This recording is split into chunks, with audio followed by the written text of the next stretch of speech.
26 Northern Terrafly runway heading runway 5. Clear for takeoff.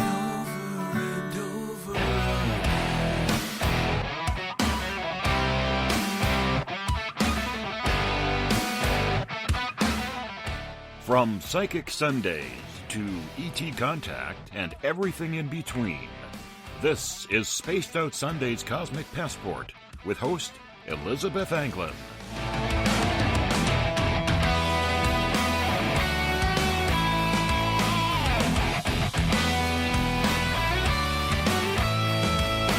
Check it. 2, 3, 4, 5, 6, 7, 8, 9. Having great show, guys. Smoke now.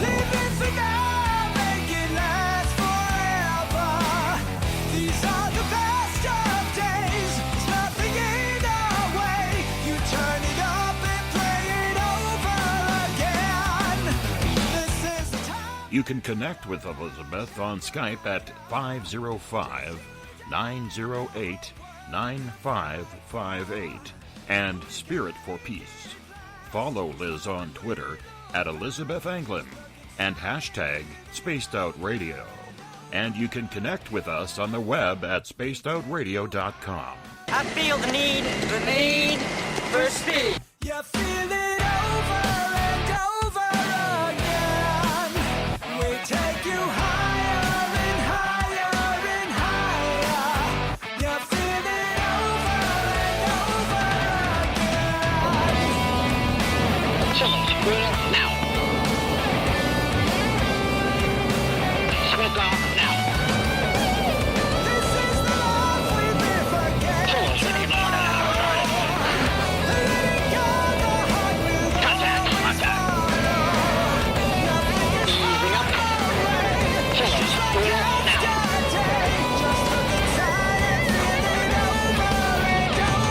Cool now.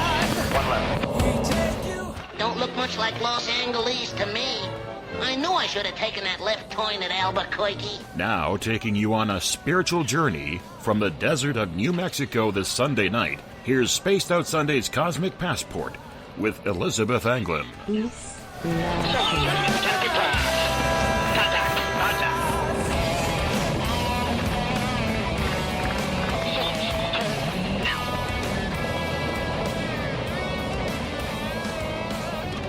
Smoke off now. Chillers, ready to take your class. Now. Chillers, turn now.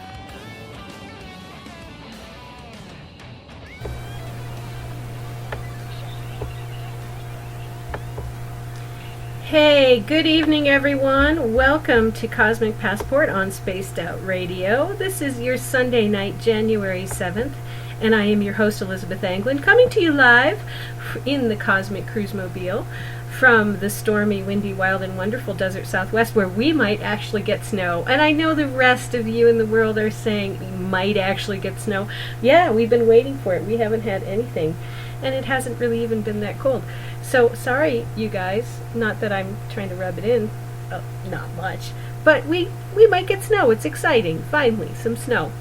Well, I come from this place, Madrid, New Mexico, the art colony hippie commune, and as I do every Sunday night here on Spaced Out Radio, and I do so appreciate that people listen from all around North America and the world, so I want to welcome you in, everybody at WQEE 99 Rock the Key in Noonan, Georgia, at spacedoutradio.com, on Spreaker, on the United Public Radio Network, Renegade Talk Radio, the High Plains Talk Radio Network, and everybody coming in from, Louisiana. Where is that place? New Orleans? Oh, yeah, and around the world. High Plains Talk Radio Network 107.7.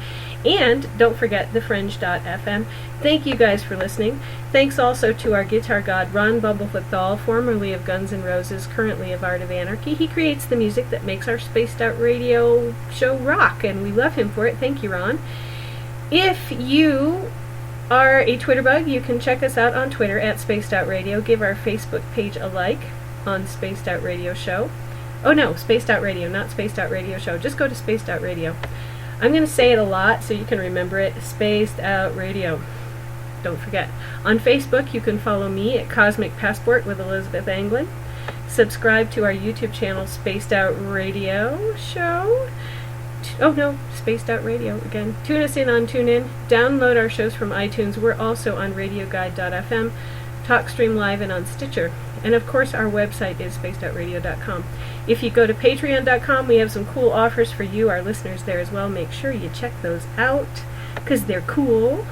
And if you want to take part in the show, which is cool, you'll have to sign into one of our chat rooms on Spreaker or on the chat room on Facebook at the SOR Space Travelers Club. Yes, being an SOR Space Traveler is a limited, we are exclusive, us space travelers. So if you head to our website, spacedoutradio.com, for just $5 a month, I know it's a high fee. It's like, that trip into space that's a gazillion dollars, $5 a month. But for just $5 a month here, you can become a space traveler. There is no place else on Earth that you can become a space traveler for just $5, unless you're an abductee, and then you'll pay in other ways, so you don't want to do that unless you can't help it. So go there, become a SOR Space Traveler, help us out. We offer some pretty decent stuff for you, our valued listener, there as well, and it's our opportunity to give back to you. Please also check out our news section, The Encounter, that deals with everything paranormal, courtesy of our editor and science editor, Eric Markham. And on the news section, you can check out Dave Scott's latest blog there as well. If you've had an experience you can't explain, now, sometimes I have experiences I can't explain, like I was making dinner for people tonight and someone looked at me and said, "Do you not have any pot holders?" And I said, "Nope." And they looked at me for an explanation, and I said, "They went the way of the socks, or they were all abducted. I don't understand it. I can't explain it." No, this is not the kind of experience like that. This is the kind of experience of things that go bump in the night, strange lights, buzzing sounds that don't belong, there's no motor around, missing time, all of that good stuff. If you've had one of those, you can fill out an SOR Sightlines report, and we have really nice, handy researchers who are ready to help you find out what's going on.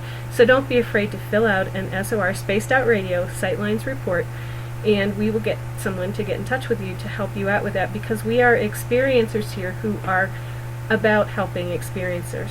So, again, a big thanks to everyone listening in on WQEE 99 Rock the Key, to the Spaced Out Radio family down in Noonan, Georgia, Renegade Talk Radio out of Las Vegas. We are live in Sin City, and all you folks on the United Public Radio Network on 107.7 FM in New Orleans, and your listeners from over 160 countries around the world. Thank you for being here. So tonight, guess who I have? Okay, guys in the chat room, don't be mean. This is Katie Griboski. It's her first time on the radio. And I have a plethora of questions for Katie, because she has had a plethora of experiences in her life. And she grew up in a UFO hotspot, had paranormal experiences, has been an investigator for Mufon. She's come and she's writing a book about letters to Leo Sprinkle, letters of love and light to Leo Sprinkle, about letters that came to him from abductees who needed help and wanted to work with him. So she is the best kept secret that we have had in the Mountain West, and I think in the United States, that I can remember in a long time. And I'm so excited that you're here with us. Katie, thank you for coming on. How are you? I'm great. Thank you for having me, Elizabeth. I'm excited to be here. Happy New Year to everybody out there. This is kind of cool for me to step out of my comfort zone and stay up late and talk with all of you, and it's pretty exciting. So thanks for having me. Hey, we're glad. We're glad to know you. We're glad to know that you're out there.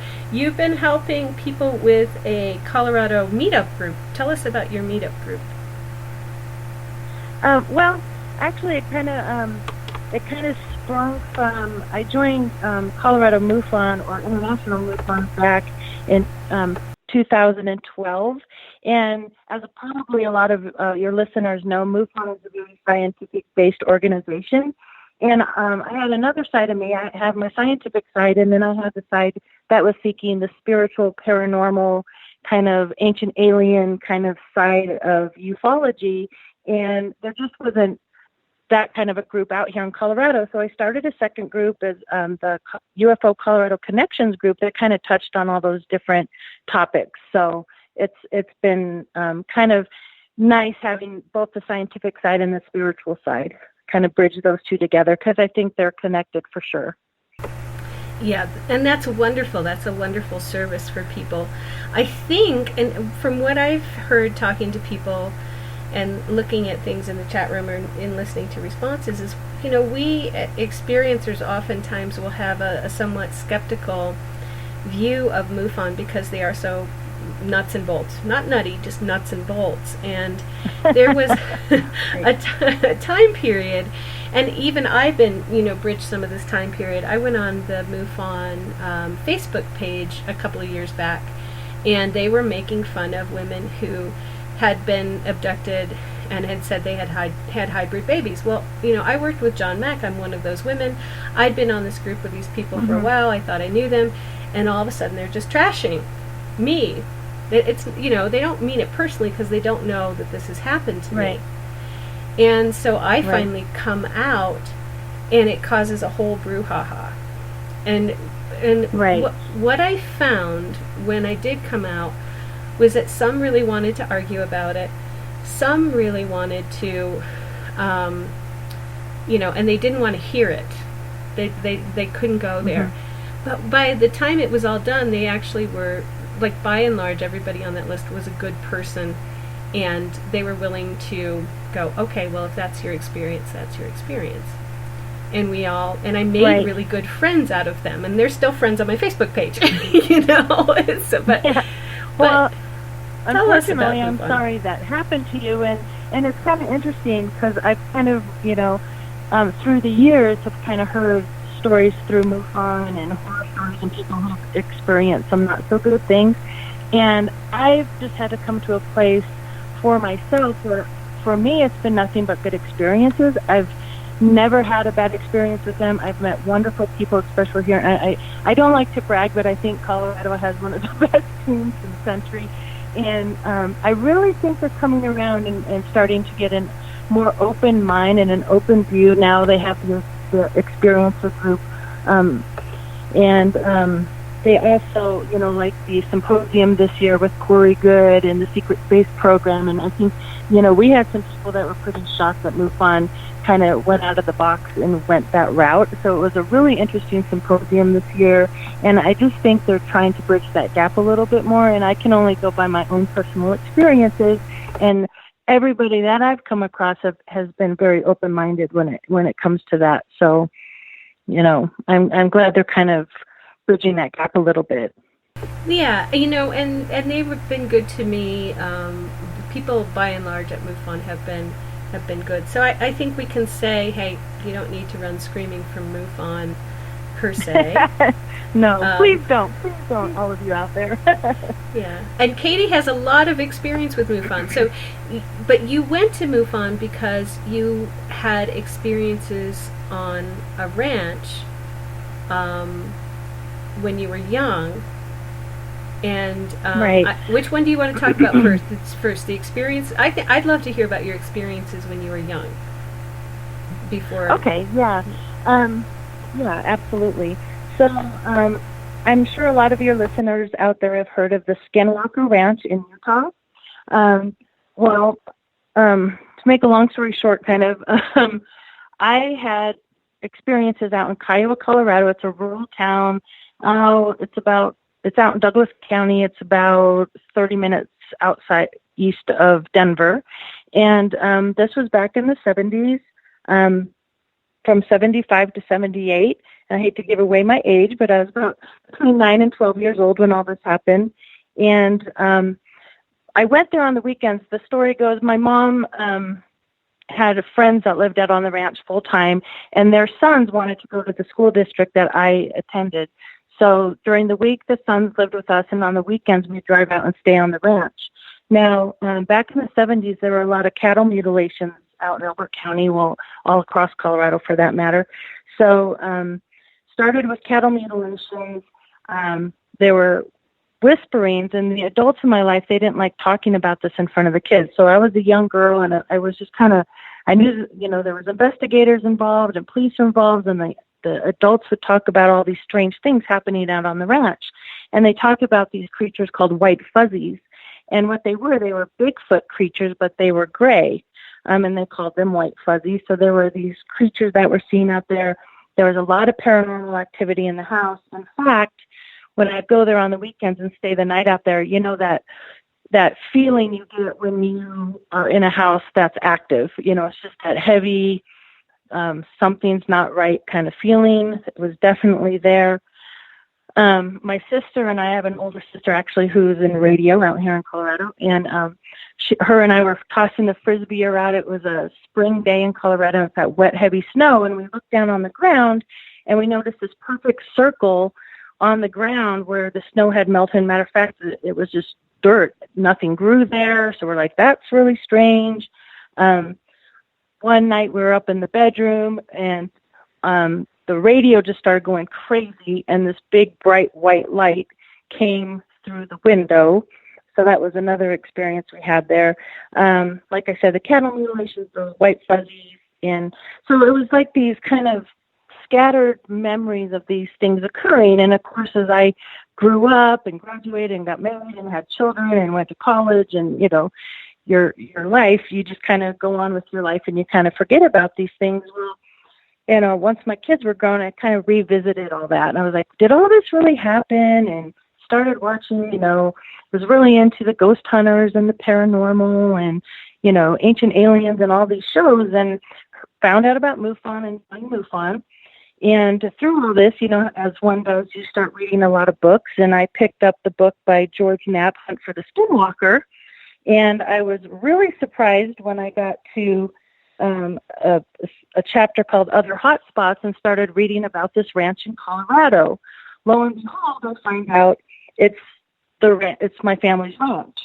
So, you know, I was just like dumbfounded. I was like, holy cow. And in this book, he talks about who the initial investigators were. So, which I found out was Leo Sprinkle, was one of the initial investigators out there on the ranch in Kiowa.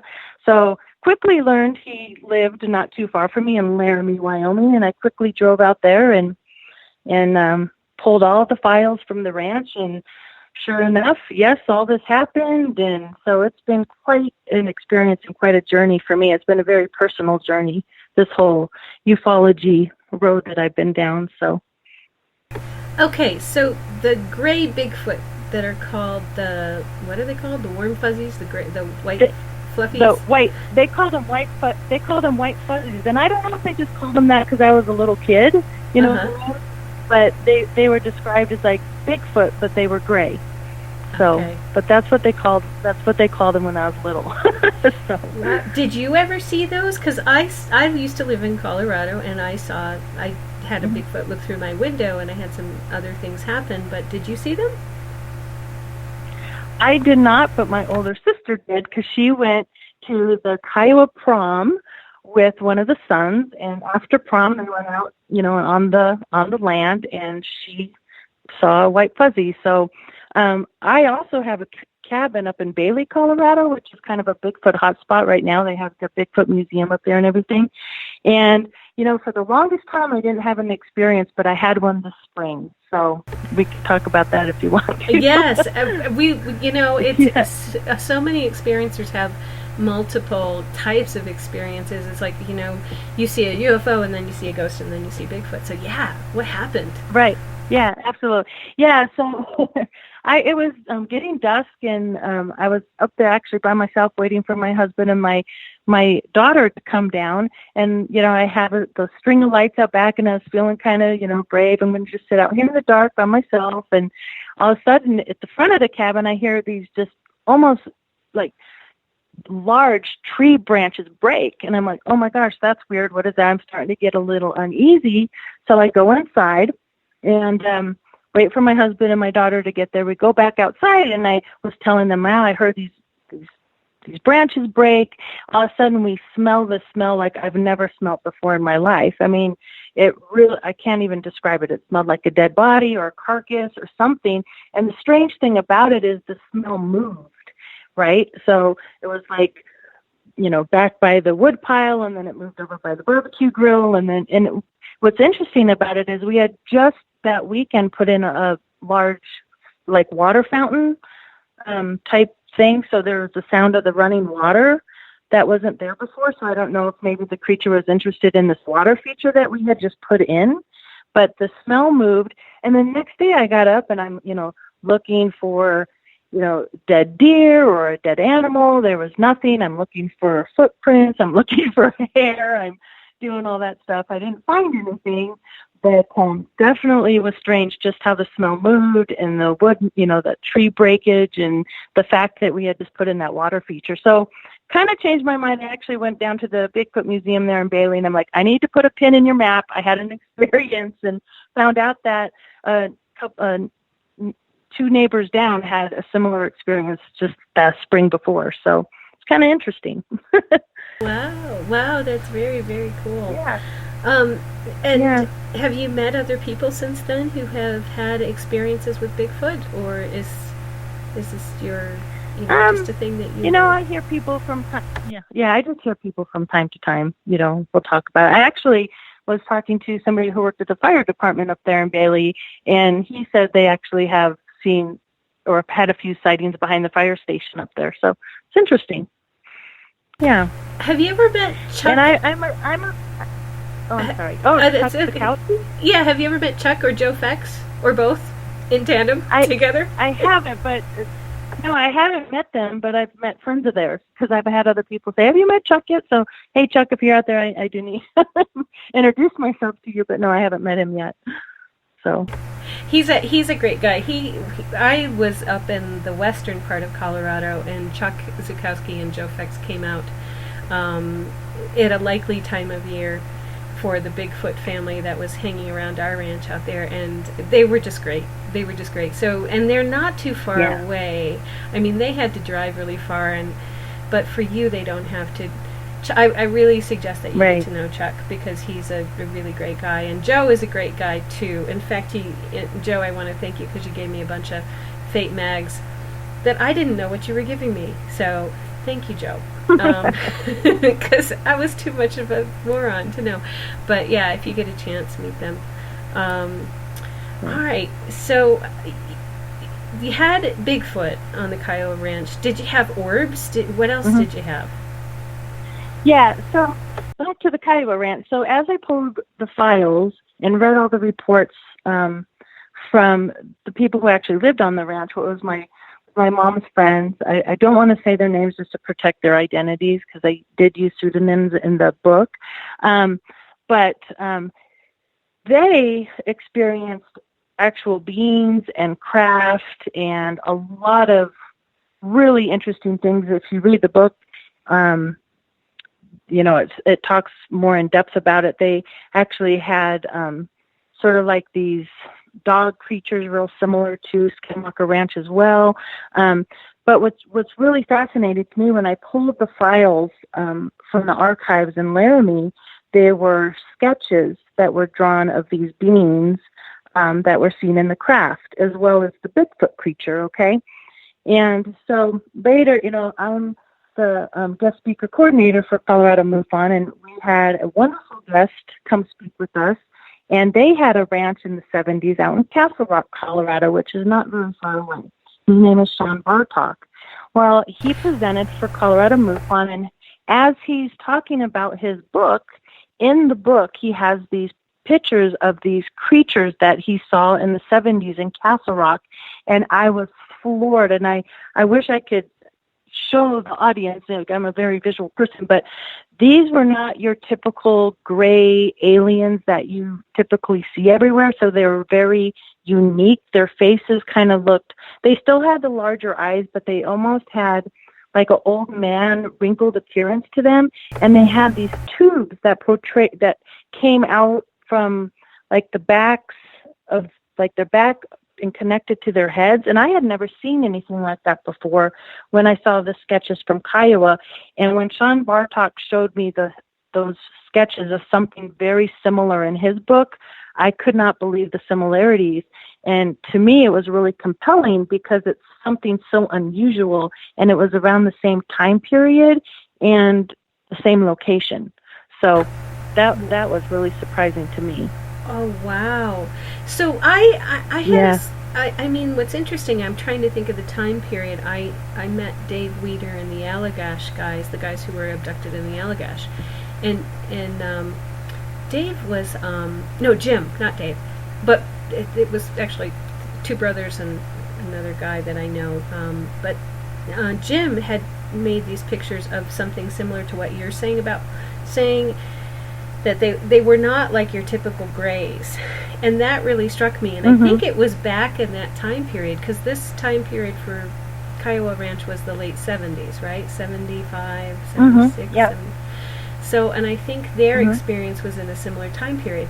But it is shocking when you see that, because we're so used to the pictures of the kind of Zayton gray, or the variation on the Zayton gray. And did they have any ideas of what type of alien what they had drawn were, or had anybody else identified that, or had an idea where they came from, or anything about their behavior? No. That was different.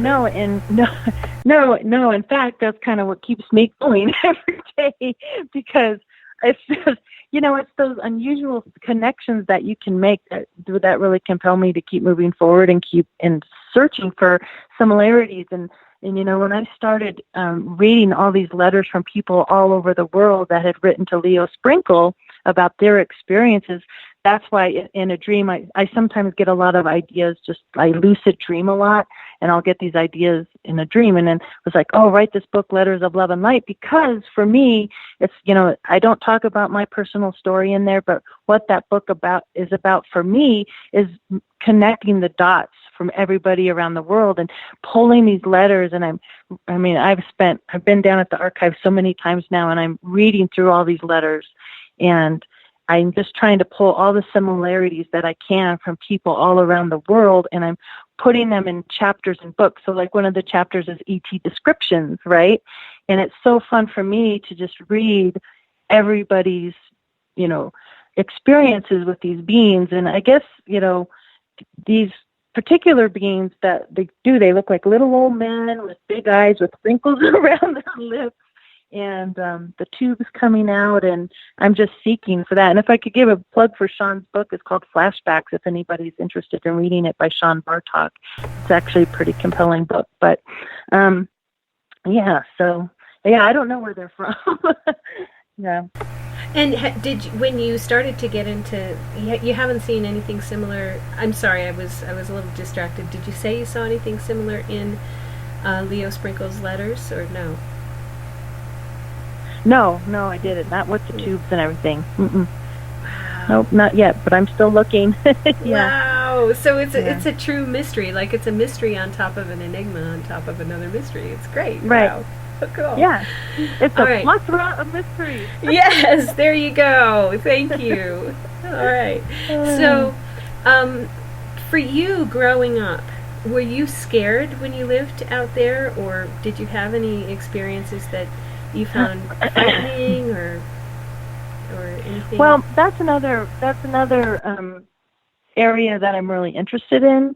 I'm really interested in energy work and frequency and all this kind of stuff. And I guess I had an extremely traumatic childhood. I grew up with a half brother who was diagnosed schizophrenic. We had 2 houses burned down, a lot of violence in the household. So I think I was under a lot of that fight or flight response. And I'm really interested in knowing, and I've talked to a lot of people through, the years with Mufon and my other groups that have had similar we all have our own stories, but have had kind of traumatic things happen to them. And I'm wondering if people that have that fight or flight more often are more sensitive to picking up, the paranormal, or, you know what I'm saying? If you're already traumatized. In tune to these kind of things. Yeah. Right. It's called hypervigilance. So I guess Yeah, exactly. Yeah. So you're looking into that. Yeah, absolutely. It really interests me. So I guess as far as fear, I kind of was in perpetual fear anyway, growing up. You know what I mean? So So for me, the cow mutilations and the Bigfoots and all this kind of stuff, it just sort of added to everything else that was going on in my life. But I did have an interesting thing happen to me from returning to the ranch one night. And this one, I was about 12, 13 years old when this happened, but I got home from the ranch and I actually went paralyzed. I remember it very vividly. My sister and my mom were like, "What did you eat? What did you eat?" And I couldn't even speak. My words were all, jumbled, and I had a severe migraine after that. That's when my migraine headache started. I had reoccurring nightmares a lot of different things like that happened after my experiences on the ranch. So when I went to see Leo, he was very excited. He's like, "Oh, do you mind if I hypnotize you? Do you think you had an abduction experience?" And I'm, "Oh no, I don't think so. I don't know." So he put me under for over an hour, and it took me a couple weeks for me to even listen to the tapes of myself speaking. And it's kind of been a journey for me to kind of come to grips with the possibility that I may have been an abductee. So, I'm still kind of grappling that a little bit. How long ago was that you had that impression? Yeah, I think he put me under. It's been a couple years ago now. So, okay. But I have markings on my body that kind of compel me to think, maybe there's something to that, And talking to other abductees, I can relate to a lot of what they say, psychic abilities. I have a list of kind of symptoms that are pretty common in abductees that, you can kind of check off the boxes, you know what I mean? Yeah. Well, So. what you were saying about you left the ranch and you had, you had a migraine and you were paralyzed and then you had migraines. I mean, that happened to me after certain experiences. Just migraines that are beyond even what migraines are, which are terrible, but they're Right. Right. Yeah. These are like, oh, I'm dying, Right. You're not Exactly. dying. Yeah. Yeah, absolutely. I mean, in middle school, I was pulled out a lot for that. I think they called the paramedics a couple times because they were that severe. And just for a FYI note after that, the only thing that really helped those headaches was biofeedback training. So I am very thankful that I was put into that at a real young age, which is basically, have you heard of biofeedback? It's basically a form of meditation. Yeah. And get you to calm down. Yeah. Well, I didn't have that. I actually got, not to overshare, but I actually got suicidal after a week of migraines once because I was having flashbacks at the same time that I was having the migraines. And then I was like, okay, I'm out of here. I'm in too much pain. And ended up with a horse getting mutilated in order to shock me out of it. So it was... no. Yeah, well, he didn't die. He just had a very perfect triangular cut over his chest. And with the interesting. And it was -20 like it is right now. It was basically this week of 1980. So but it shocked me out of what I was about to do because I was putting the horses up for dinner and it was dark out and it was really cold, and then I'm looking down and my horse's chest is open and the muscles are pulled back so you can see the heart beating, and oh my God. And it was engineered to make me not commit suicide. Like, if this horse can take it, you're a wimp. Because that's what I heard in my head. If this horse can do it, what's wrong with you? You're not a very good being. Well, So. Yeah. Well, I think unfortunately a lot of abductees really suffer with depression and suicidal thoughts. I'm going to admit to you, I've suffered depression and a lot of that as well, because I think it's shocking to your system, and there's a lot of side effects from it. And even with the psychic abilities, when you're younger, you don't know what to do with those things. You don't know how to shield yourself or protect yourself from that. So, unfortunately, that's a side effect of being an abductee. Oftentimes, not always, but a lot of times you hear that. Yeah, and that's why. And nobody listens to you. Nobody believes you. You know. So. And you don't even know what to say. I mean, back in our age group, Right. who knew what to say? I mean, how do you explain what that just Right. was? You just don't. Right. You know. Exactly. That's the weird kid talking about the white fuzzies. You know, yeah. You learn to be quiet really quick. Put it that way. You just learn to be, even with the paranormal, with the ghosts and that, you learn to just kind of be quiet about it. And so and thankfully that's changing. Yeah. So other things that happened when you were a kid. So you're talking about, psychic ability, telepathic abilities. Did you have those before the ranch experiences, after, during? After. I had them after, and it wasn't till years later that I kind of even realized that I had them at all, because I just thought everybody else saw pictures in their heads of, people's hobbies and their houses and things like that. And I just thought everybody did that, and realized that wasn't the case. And I think I spent a lot of time trying to shut it down. And I think sometimes I still do tend to do that. I recently, only because I had a close friend of ours, they just, they had just lost their daughter, and I had a pretty intense week of her coming to me. And it's a pretty awesome responsibility. And anybody who does that, like yourself, I just think that is an amazing thing to do, but it's also very overwhelming, and it's a big responsibility. So, Yeah, but mine was coming out of the same place of my abilities. Well, I had them young, but I had experiences from the time I was young. And then the aliens actually did things in my 20s to turn up the volume.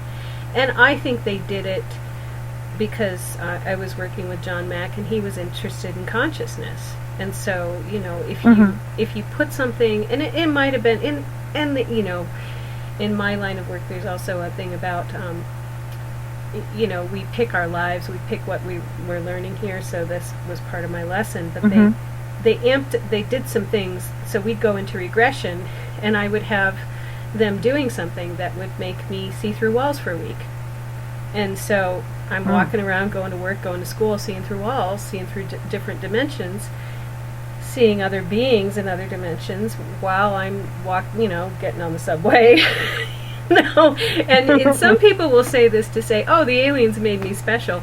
I will tell you what, the aliens made me see through walls, and you should try to go to work and go to school while the aliens make you see through walls, because I can tell you what, it's not easy. It's like, right. People wonder why you're looking at them weird, and it's because they can't see the very strange little beings flying around their head because they're addicted to drugs, right. So, anyway, but, yeah, it's interesting that they do work with people in that way. And from the letters that you read, or from the people that you've met, have you been able to discern the reason why experiencers, abductees, tend to be more intuitive and more psychic? Do you have any idea why? My personal feeling on it is, and I have read it time and time in these letters, and I hear it from several people, that somehow, and oftentimes it's a little later in life, like I would say mid-40s, early 40s, that they are kind of pushed to be on this path of their life, or they have some mission to do, or some, you know what I'm saying? Like, so I feel like maybe abductees are kind of more in tune, so they can hear, and it's kind of a fine line you want, because you tell people, oh, you hear voices in your head, you're going to be, and I'm really sensitive to that, having a schizophrenic brother. Oh, I hear voices in my head. No, those are my guides or my angels. It's quite different than being psychotic and hearing voices in your head. But I think we're more sensitive to that because we're kind of helping guide a mission. Does that make sense? Yeah, I think that, and also we're working with beings that are telepathic, Right. So, there's partially that. Has anybody in your research come up with the Greys having something that reads the probability field? Like having technology that reads into the future for them, or reads across the time field? Well, I mean, I've heard of like there's the tall Greys and the small Greys, and I've heard that, isn't it that the smaller Greys are more mechanical or like, No, that's somebody else's. That's not the. Yeah, is that somebody else's? Yeah, Okay. they're like genetically. The small ones are generally very genetically engineered, but the taller ones actually do tend to have more skills in it. Like they have more skills across many more fields. I'll put it that way. But they're not mechanical. That's what I've heard. Yeah. Right. Yeah. Yeah. That's what I've heard. I heard that too. Well, I just wonder, I've been wondering lately about, has anybody talked about the, like, learning experience they've had in virtual realities in your research? Like, future dreams? What do you... Like, dreaming of What do you mean by that? Well, when I was going through research, a lot of us had future dreams. We had dreams of like an apocalyptic Earth, and what would we do in different situations. Have you come across that? Not so much. I mean, no, not so much. I wouldn't say. It must be as Cold War veterans. That's what it is. Okay. Yeah. We survived the Cold War, but just in case we weren't going to, here's the end of the world. Okay. Right. What's the strangest thing that you've seen in the letters that comes up? Like, what strikes you is just really odd, other than the different aliens? Well, something I just read recently that kind of got my attention. I'm like, I haven't thought about that before. Speaking of maybe being, kind of, I don't want to say the aliens' minions or, having missions for them, but somebody had written about being programmed with a code word. So, like, later on, if they hear this code word, it kind of wakes them up to whatever it is, the aliens had intended them to do. And I'm like, oh, no. So you hear the word popcorn or something, and, off you go. So I thought that was quite interesting. A lot of the letters are people who channel ETs. So there's a whole chapter in the book about people who channel ETs, and very often the message is kind of the same. Help protect our Earth, and they're all a lot of them are the messages of helping Mother Earth get back to where she needs to be. So those are very interesting to read as well. Very, very cool. Okay, so you went through all this stuff as a kid. You had experiences. You had some psychic ability. Mm-hmm. You didn't go to Mufon until 2012. What prompted you to do that then?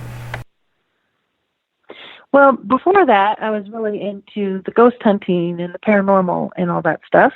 And I guess what prompted me, I just, was taking it all in. I was reading a lot of books and watching a lot of shows, and I really kind of got into the ancient alien theory a little bit, and was kind of, I like to look at both sides of the story. So I'll watch that, and I'll also kind of watch, the ancient aliens debunked side. And I'm one of those people who kind of like to weigh both sides of everything. And I had just saw it mentioned in one of the shows, and being a graphic designer, I thought, maybe I can, sketch beings for somebody or their craft, or I thought that would be kind of cool, which, I don't do a lot of in all reality. But so I just, got on and became an investigator and moved my way up to SAR team. And now I'm part of the SAT team, which is a special assignment team with Chase Kletsky. So that's been really fun. What the special assignment team is, we just kind of handle those sensitive cases where we have to protect the witness a little bit more. So that's been really interesting. And I also started, they asked me to start a new group, and I named it SOMA. It's the Space Object Moon Mars Anomalies team, because MUFON's getting a lot of people sending in pictures from the Mars rovers and Google Moon. and, there's, these structures on the moon. So basically what I do is I take these photographs that people are sending in, and I'm putting them in files. So MUFON, has a place to put those now. So before they would kind of throw those out and not even look at them. And like I said, they're really coming around and looking at the bigger picture. So those have been really interesting to look at as well. So another mystery, if there's bases on the backside of the moon. Have you seen pictures like that of things on the moon? Yeah, I see all the pictures people send in, and some of them are shadow play, obviously. Some of them are quite mysterious. And in fact, we had Mike Barra out from Ancient Aliens as Colorado MUFON's guest speaker, and he spoke of that a little bit. And I've seen all his research in regard to that. So the jury's out on that one. What are your thoughts on it?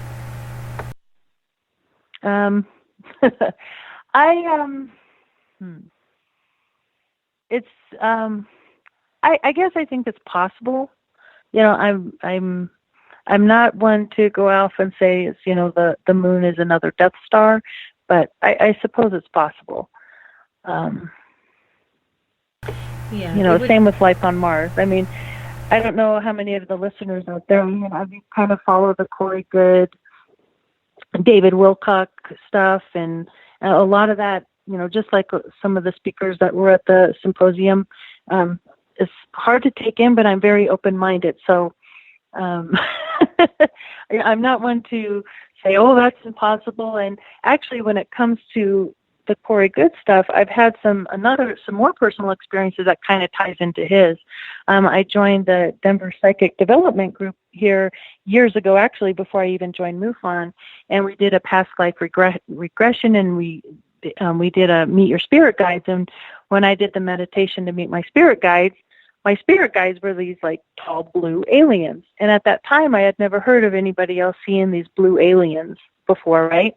So when Corey Good comes on, talks about these, these blue the blue avians and Rotier and all this stuff, and seeing the blue orb, which I've experienced seeing the blue orb in my room. So I was like, oh, that's really interesting. So I've had these like personal experiences with that kind of stuff that makes me more open to what he's saying, where my husband, on the other hand, is like, oh my gosh, that's just out there. Like, there's no way that could be happening. So it's interesting. Yeah, I agree. There are things that he says, it's like, oh, I recognize that. And then there are other things that he says, and it's like, I don't recognize that at all. And actually, I disagree with that. Right. So it's, right. Because it's actually talking, it's like he's starting to talk about things that I know about, and then he does some left turn and it becomes something else. Right. What's going on with him? Right. He's interesting. Yeah, right. Yeah. Right. It is interesting. And I'm a person, I like to take it all in. I like to listen because, there's a lot of division in ufology right now. There's a lot of different camps out there. And I'm a person who likes just to take it all in and try to make the overall connection. And I try to keep a very open-minded, yet I still have that bit of skepticism, and I'm still looking for those proofs. So it's fun. I think it's a really fun topic to be involved in. So when we come back, we do have people ask questions from the chat room. I'm not sure if anybody wants to call in. Preacher, Eric Markham, who's our science editor, if you want to call in, you might want to ask some questions. It's okay with me. He knows the number. But if you want to ask questions in chat, can you talk about cases with MUFON not identifying them? Like if they ask you a question, I can talk in Okay. Yeah, I can talk in general terms, but I can't disclose, obviously, any personal information. But I can talk in general terms.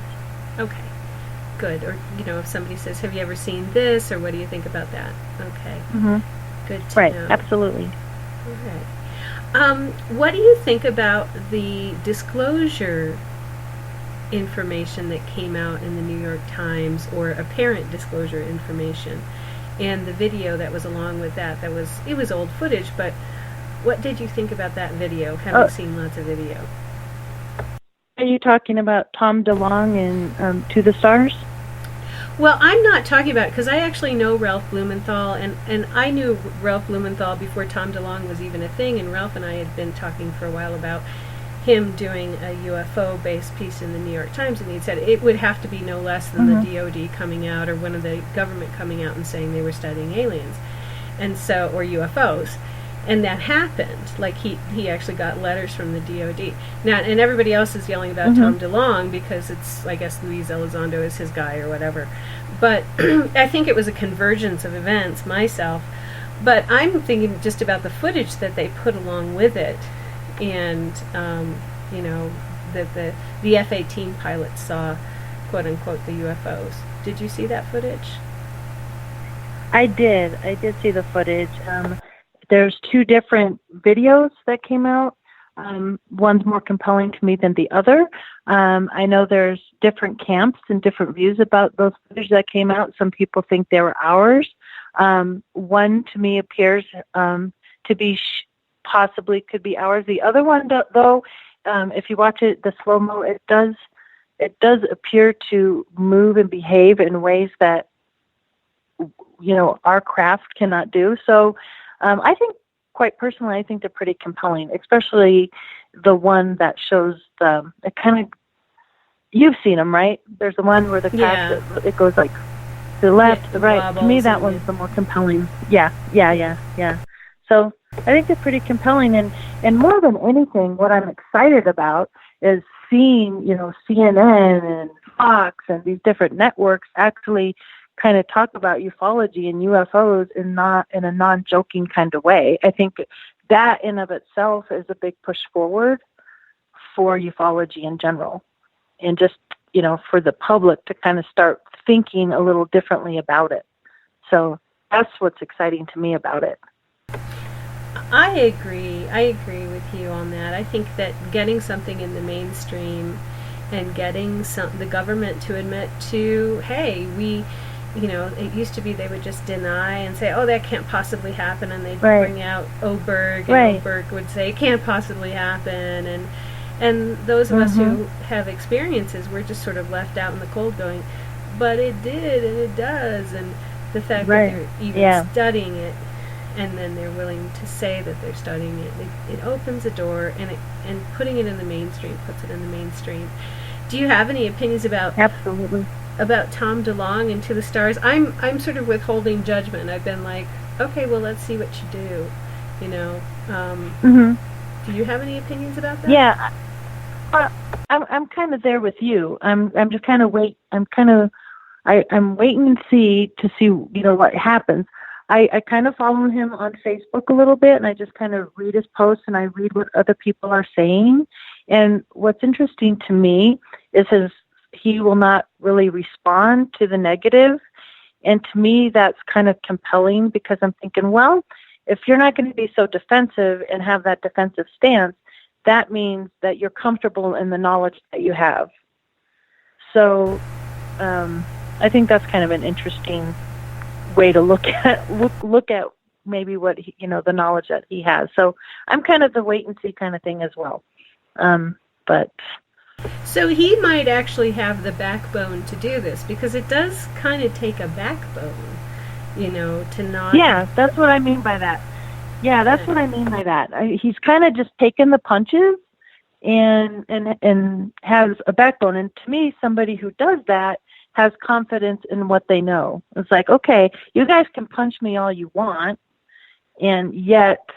I'm not going to punch back because I know what I know. So to me, that's kind of interesting. So it keeps me tuned in. I'm tuned in, and I'm paying attention to what's going on.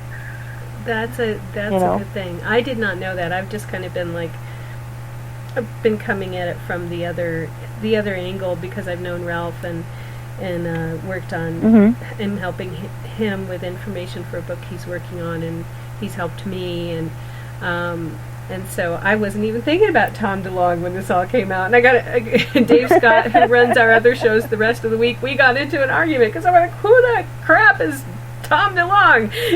You know, this is I know a lot of people feel that way. I know a lot of people, or some people I've talked to feel that way, but we'll just wait and see what happens. I don't like taking sides with anybody. We'll see. You know, none of us have all the answers.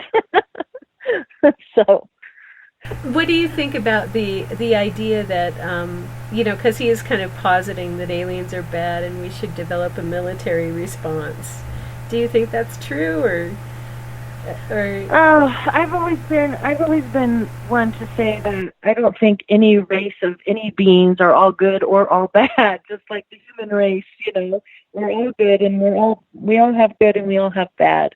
So as far as coming over and taking over the planet and wiping us all out and all that kind of stuff, I really feel that if they really wanted to do that, they would have done that a long time ago. That's my own personal belief. Also, on an interesting note, one of our investigators here in Colorado, Jeremy Ray, pretty well known, he was on a talk show, and they were discussing whether aliens were demonic or not, okay? And so the Assistant State Director of Colorado called me up, and I happened to be out garage sailing, and we were just on the phone chit-chatting about this very topic, whether the aliens are demonic, or are they good, are they bad, or whatever. And one of the side jobs I do is I sell antique toys. Anyway, so I'm picking up these toys at a garage sale, and I had picked up this box full of just little stuff, right? And I set it in my Jeep on the seat next to me, and I'm on the phone and I'm rummaging through, and right on the top of this pile is this little green alien with these golden angel wings.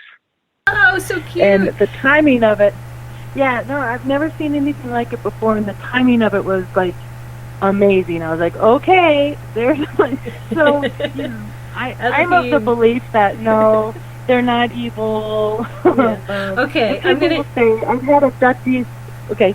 I'm going to have to cut you off because we have to go to a break, and I'm so sorry, because let's pick it up. Okay. We have a green alien with angel wings. We'll talk about Elohim and whether or not aliens are demonic, and you guys in chat can start asking your questions after the break, and we'll talk about the conference coming up right after these messages. Stay tuned. Stay on Cosmic Passport. Thanks.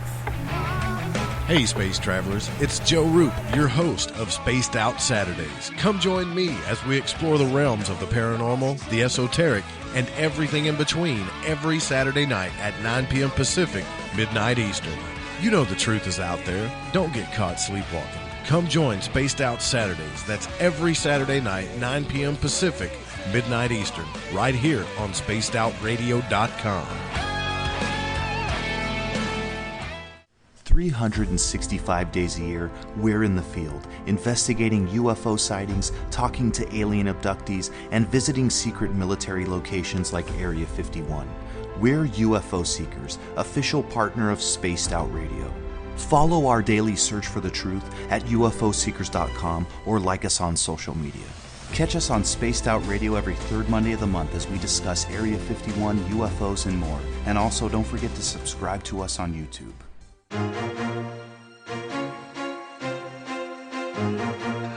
From coast to coast to coast, Blacklight Uncharted is taking on the paranormal across Canada. From ghostly hauntings to the UFOs flying above in conjunction with Mufon Canada, we're closely investigating what's going on in the northern skies and checking out the apparitions that walk among us. Check out our videos right here at spacedoutradio.com.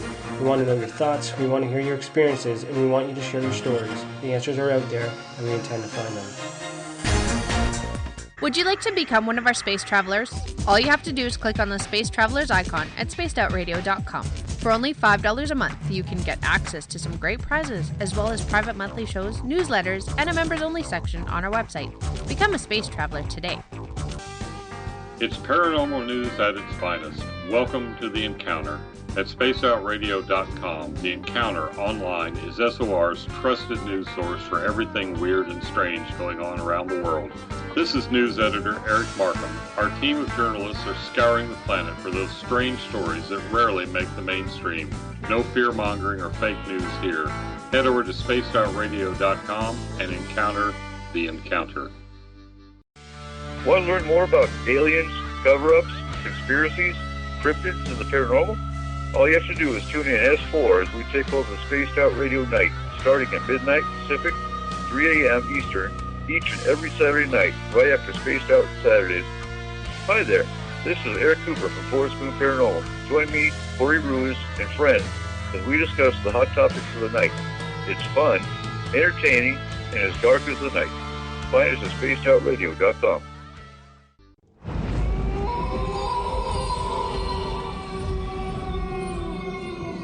Hey, this is Canadian Paranormal Investigator Mike Moore. The third Wednesday of every month, I'll be teaming up with Dave Scott to bring you Ghosts of the Great White North. Each month, we will bring on guests from across Canada to discuss their ghostly encounters. Canada is a paranormal hotbed with stories you've never heard, so we're going to bring them to you. So get comfy on your Chesterfield, grab a donut, and join us, eh? There's a lot of strange going on in this world, and we can help you find out what's going on with you. Paranormal, cryptids, UFOs in the sky, aliens in your bedroom tickling your toes. We have the investigators you need to find out the answers you deserve. All you have to do is head to spacedoutradio.com. Your information is 100% confidential. The SOR Sightlines Report. It's free, and we're here to help. Do you want to know what's really going on in your world? Do you have questions about who you can trust in the mainstream media? Then look no further than the Rebel Planet. Come get the straight answers right here at spacedoutradio.com. Join me, Jamie Sexton, creator of Rebel Planet News, as I fill you in on the stories behind the stories. All you truth seekers, be sure to tune in to Rebel Planet on spacedoutradio.com the third Thursday of every month. Are you an experiencer? Have you had run-ins with strange creatures you can't explain? ETs, Dogman, Bigfoot, werewolves? They're enough to scare the daylights out of anyone. Hi there, I'm Butch Witkowski from your Four Cop. And on the last Monday of every month, you can listen to me and the host, Dave Scott, talk about the weird and the strange being reported on Spaced Out Radio. I'm going to bring my investigations and sources, you bring your experiences, and we'll figure out the rest together. Strange Days on Spaced Out Radio. Come tune us in at spacedoutradio.com. Are you interested in advertising on Spaced Out Radio? Head to our website at spacedoutradio.com and click on our advertising tab. There, you will find an assortment of ways you can get your product out there with us, from radio commercials to banners and social media. Have a product you like our hosts to endorse? We can do that too. Visit spacedoutradio.com for more details. Don't have time to listen to Spaced Out Radio live? Wherever you are, the car, the office, the shower, or even if you're traveling, we're right here for you. Each Spaced Out Radio show can be found on iTunes, TuneIn, and on our YouTube channel, Spaced Out Radio Show. It's the perfect way for you to catch up on our shows. For more information, just head over to our website, spacedoutradio.com, and tune in to us today. Looking for nighttime adventure? Old school radio that delves into everything out of the norm? Then check us out at Spaced Out Radio. This is Dave Scott. Every Monday through Friday, starting at 9 p.m. Pacific, midnight Eastern, we're going to take you on a wild ride ranging from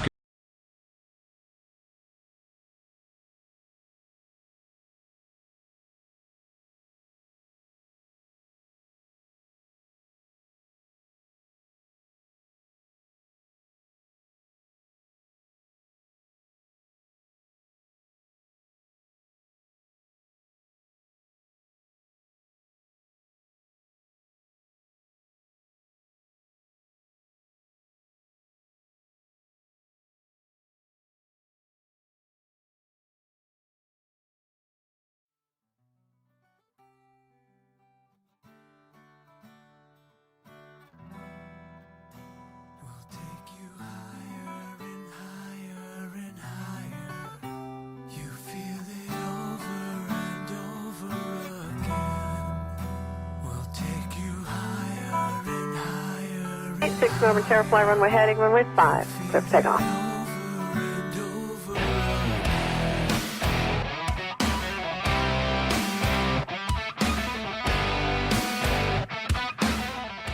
From Psychic Sundays to ET Contact and everything in between, this is Spaced Out Sunday's Cosmic Passport with host Elizabeth Anglin.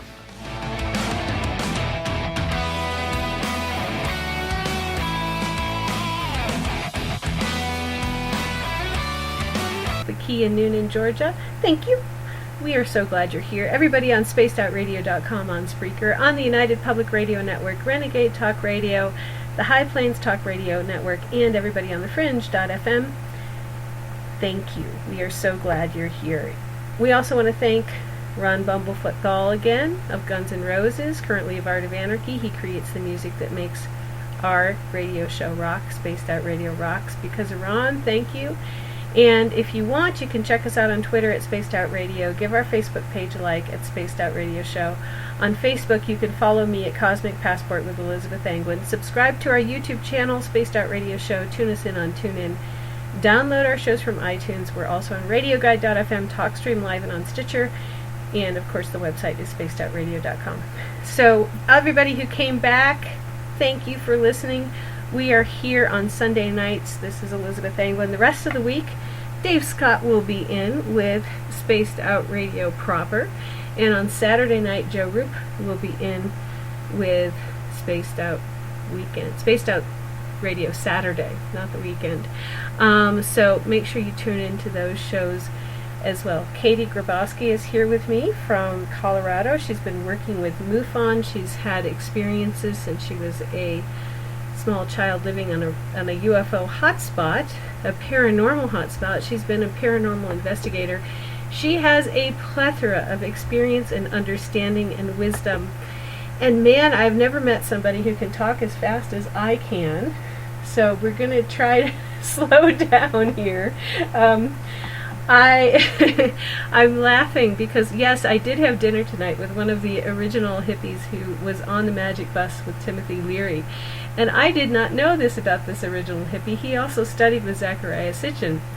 So we spent a lot of time talking about Elohim, Enki, Enlil, the Anunnaki, and the love.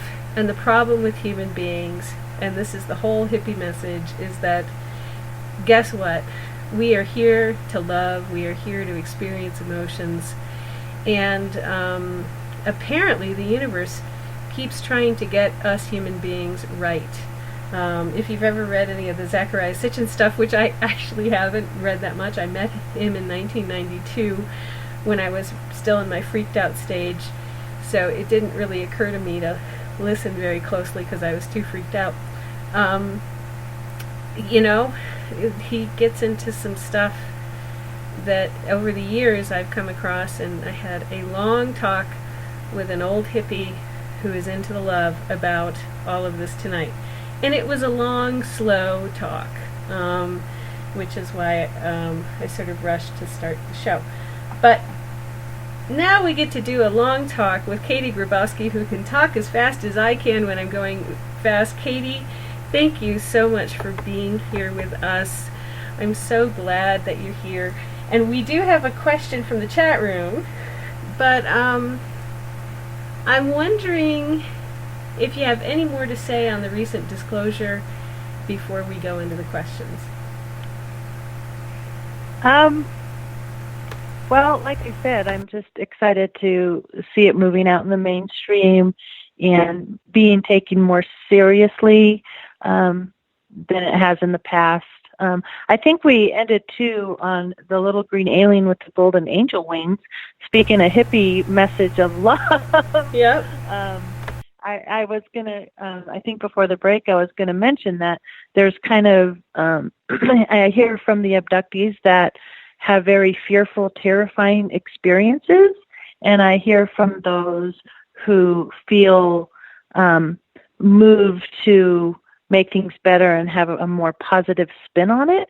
So that, to me, is a very interesting part of the whole abduction experience.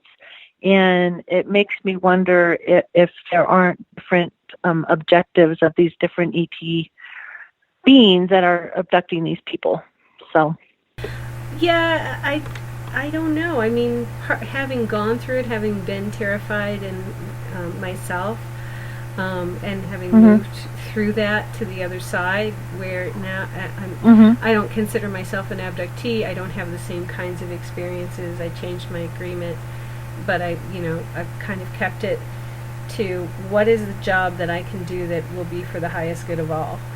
if I'm working with you guys, what's my job, and how do I make that an expression of my love and compassion, not just for human beings, but for everybody in the universe. And so I love the hippie message about, being in the heart instead of being in the mind. But as I was going myself on break, I was thinking, wow, this is a field that attracts a lot of sort of Spock type people. And like, can we have this mystery, can we reason it out? Have you noticed that, or is it just me thinking that? I've met a lot of Spocks in the UFO field. Have you met any of those Spocks? That's very true. Yeah. Oh, absolutely. Very much so, yes. And the Trekkies too. with my toy sales, I actually had a good collection of Trekkie material that I just gave to one of our attendees. I'm like, here, you would appreciate this. So it definitely draws interesting group on both sides. Yeah. And it's interesting, if you do go to a conference, you're going to be speaking at the Paranormal and Supernatural Conference this spring. Where is that? And can you tell us about that? But I can just tell people, if you go to a conference, you'll see everybody from people who are old hippies and new hippies in the love to really, really Spock-like people, right? It's like... That's right. This particular conference is the Paranormal Supernatural Conference. It's going to be held Saturday, May 5th, and Sunday, May 6th. It's at the PPA Event Center, which is, I think it's the Police Protective Association, PPA Event Center, here in Denver. So, and you can find more information, I think, if you just type in the Paranormal Supernatural Conference, it should come up if you want more information about it. Cool. That is good to know. And we did have a question from the SOR Space Travelers room from Claudia for you. And she's wondering if you have ever had alien visitations in your dreams. Yes, I have a few times, but more often than not, I feel like my guides might be ET guides. So I'll get direction and guidance via just messages, more so than dreams. But yes, I've had dreams where I was actually looking out this big panel. It's hard to explain. It's like a really large window, and I was observing ET hybrid children out in this field. So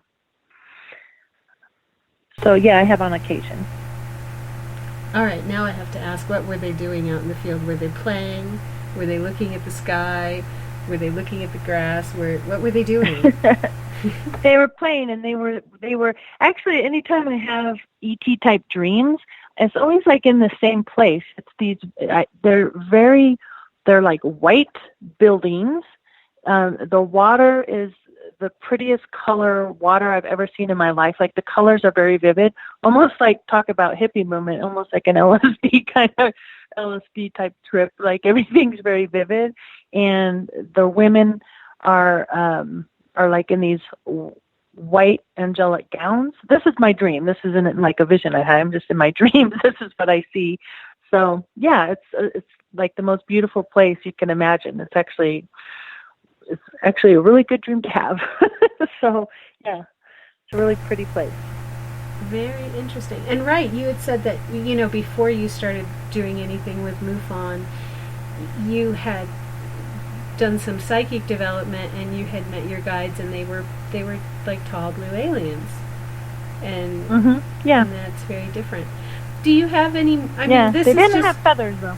No, I mean, that's the thing, is like I've actually seen tall blue aliens and short blue aliens both, and I had a lot of experiences with short blue aliens. They would usually be the guys who would come pick me up, but the tall blue aliens were working with them on sort of higher level stuff, higher level math, science, engineering, other things. And so I'm just wondering about your tall blue aliens.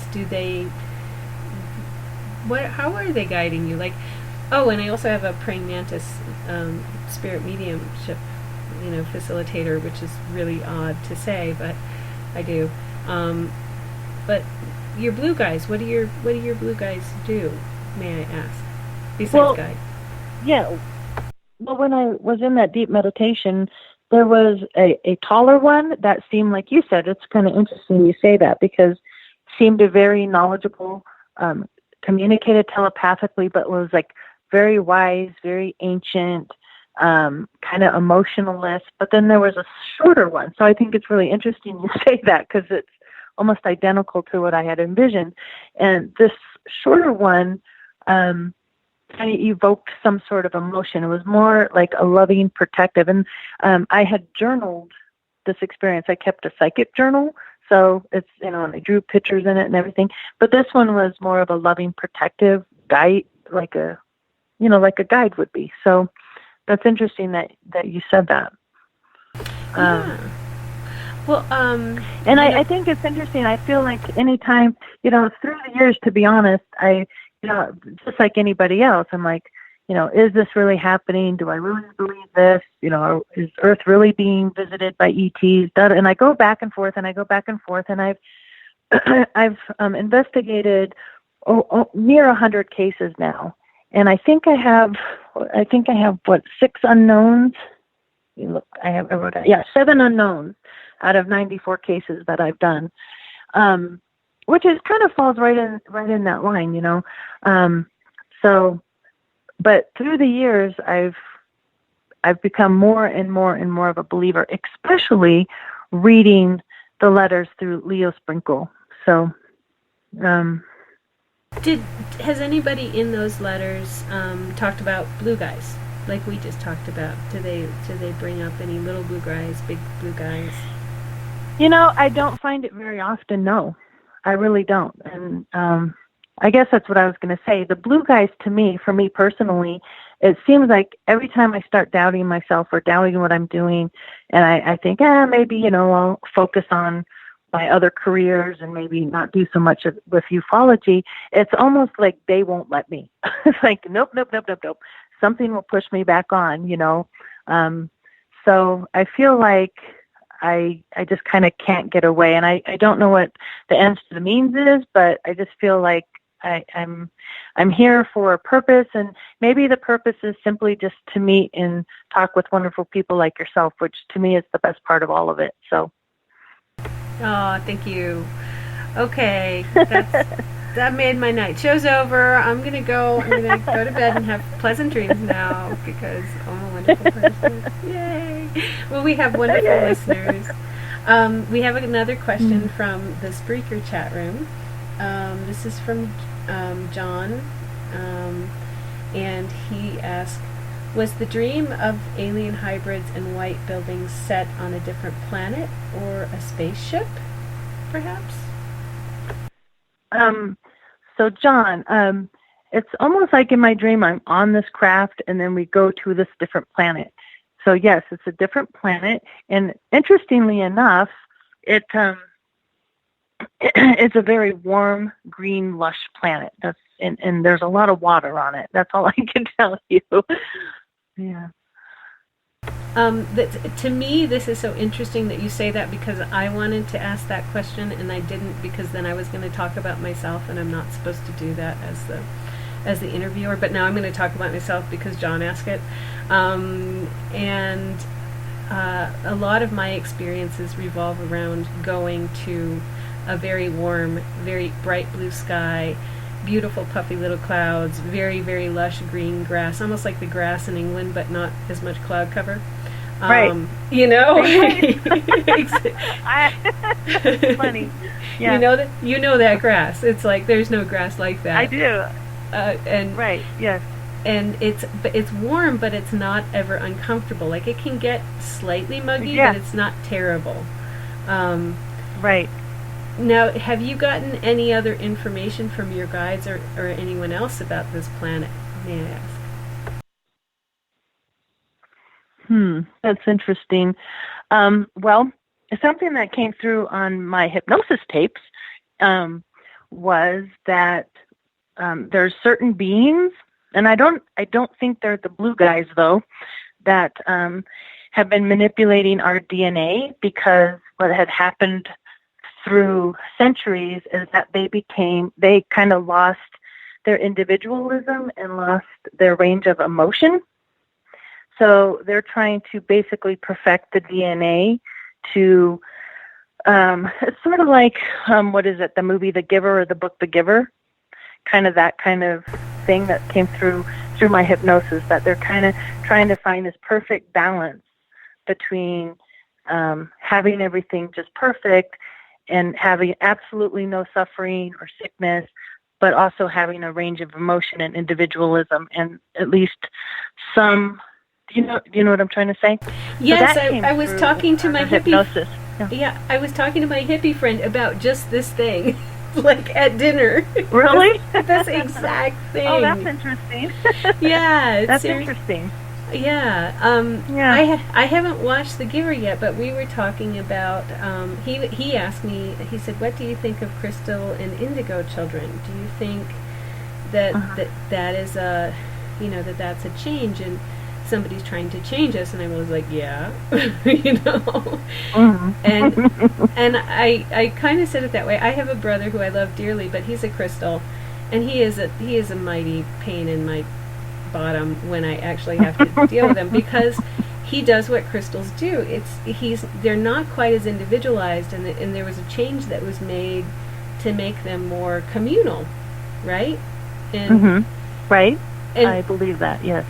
And the issue comes in when it comes to being responsible with other people's stuff, because the question is, what is other people's stuff?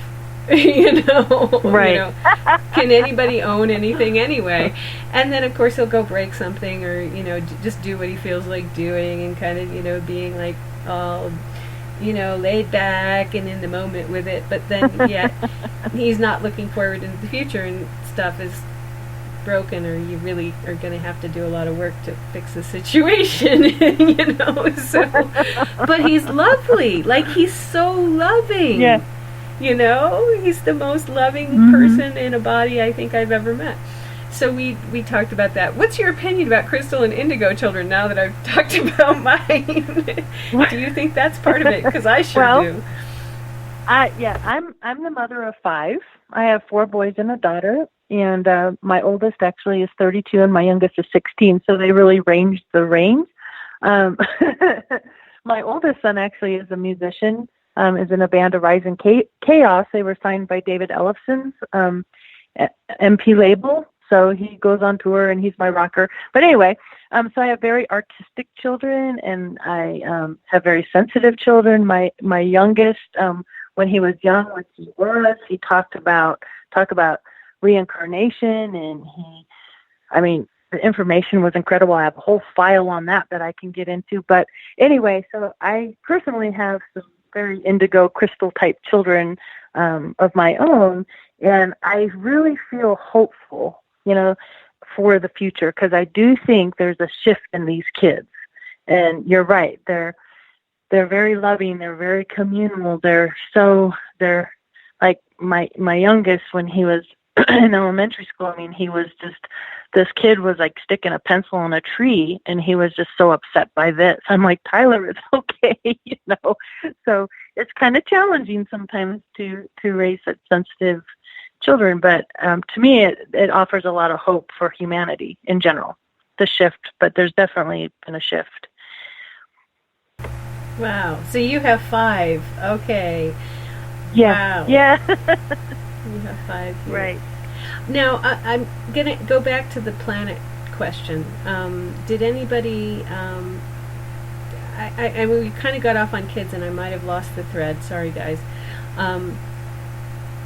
Do you think you really... Some people will say, some people that I've interviewed will say, no, there are no other planets that you can actually travel to. That's impossible. And these are people in the field, and even people in like the channeling aliens, Zayton's field, that I know somebody in particular would say, oh, that's just a quantum simulator. But my friends who were abductees, who are now in spirit, have been like, no, there's a planet, you were there, and it's in this neighboring dimensional space, and it's and they're moving us quote-unquote humans there. Did you ever hear anything like that? Oh, absolutely. I hear that all the time. And I think that there's so much that we don't know. I mean, I know that's one of the big complaints when people talk about Corey Good. Like, how is that even possible that, you know, he did a 20 and back again program. He was gone for 10 minutes. He did an 8. He comes back. And, you know, when he was a speaker, you know, that's something he had to answer to. And you know what? Time and space and all that, there's so much that we don't know, and there's so many different ways of traveling to these different dimensions that we probably have no idea how. I mean, so I think it's possible. I'm open to that. I'm not a scientist. I don't know, you know, but I certainly believe it's possible. Absolutely. Yeah. You know, yeah, it's possible. Okay, so we're kind of on the same wavelength page there. I mean, I feel like we're all energy, so energy can travel. I mean, that's what I feel like we are. We are all energy. So, does anybody in the letters to Leo? I get this at conferences sometimes when I go. I'll meet people who they're not abductees, but they have like some alien origins, and they're trying to integrate. Did anybody in the letters to Leo come up with stories like that? Like, I feel I'm alien, or something is going on. I keep seeing these kinds of beings, but I'm having health issues. Well, you know, there's a commonality, and I know you've heard this before, is a lot of sightings and even abductions tend to run in families. So you'll hear people talk about that.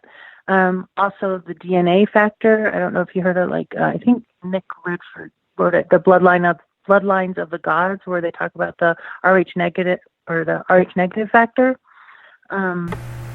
So, you know, people will touch on that, and the topic of why some people will have multiple sightings and others won't. Same with paranormal experience. Why do some people experience that and others don't? So I do read people asking those questions and talking about, you know, my grandfather had sightings and my grandmother had sightings. So I think there is something to that because it's a real common thread. Okay. Claudia in the SOR Space Travelers chat room has another question for you. She wants to know if you've done meditation and just had rested with your eyes closed. Have you seen the blue aliens and had communication with them, knowing that you were in another dimension at the time? And Claudia has an experience that she wants to share about that. She said she was in a meditation and she saw a lit up path in the universe and could look out and see stars, and it was in a bluish universe, and the aliens walked up, nodded, and the outline of their body was a whitish aura, but their being was blue, and they were very loving. So she has a big heart, so I think she has a big heart for your story of blue aliens, but she wants to know more about your experience with them, and have you meditated? That's awesome. Yeah. That's awesome, Claudia, because actually what you're describing is very similar to when I do. I want to meditate more than I do, and I should. I need to ground myself more than I do. There's a lot going on, it seems like, all the time. So I try to do meditation when I can, but certainly when I do find that quiet space, that stillness, that is certainly a vision that's familiar to me, just as she described. So it's quite interesting for me to hear that from her. And I think that's what's cool about reaching out to all you people out there, so I can hear that other people have these same experiences, which I've been very reluctant to talk about in the past. So that's pretty cool. Yeah. And we had a comment from Eric, who has not called in. He's at work. He's a medical technician, so he knows a lot about blood. He says, don't go there on the RH bull sugar. And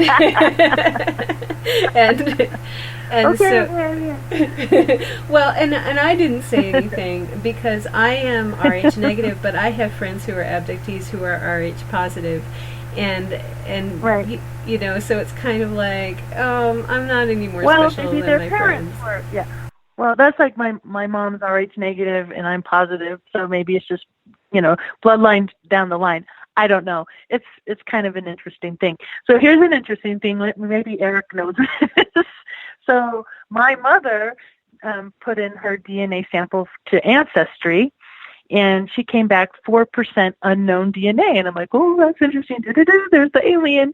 But I don't know how that comes up. And I actually am doing mine for Christmas. I got a kit for Christmas, so I'll be sending mine in too. I'm curious to see if there's any unknown DNA, and maybe he has an answer for why that is, that some of the DNA is unknown origin.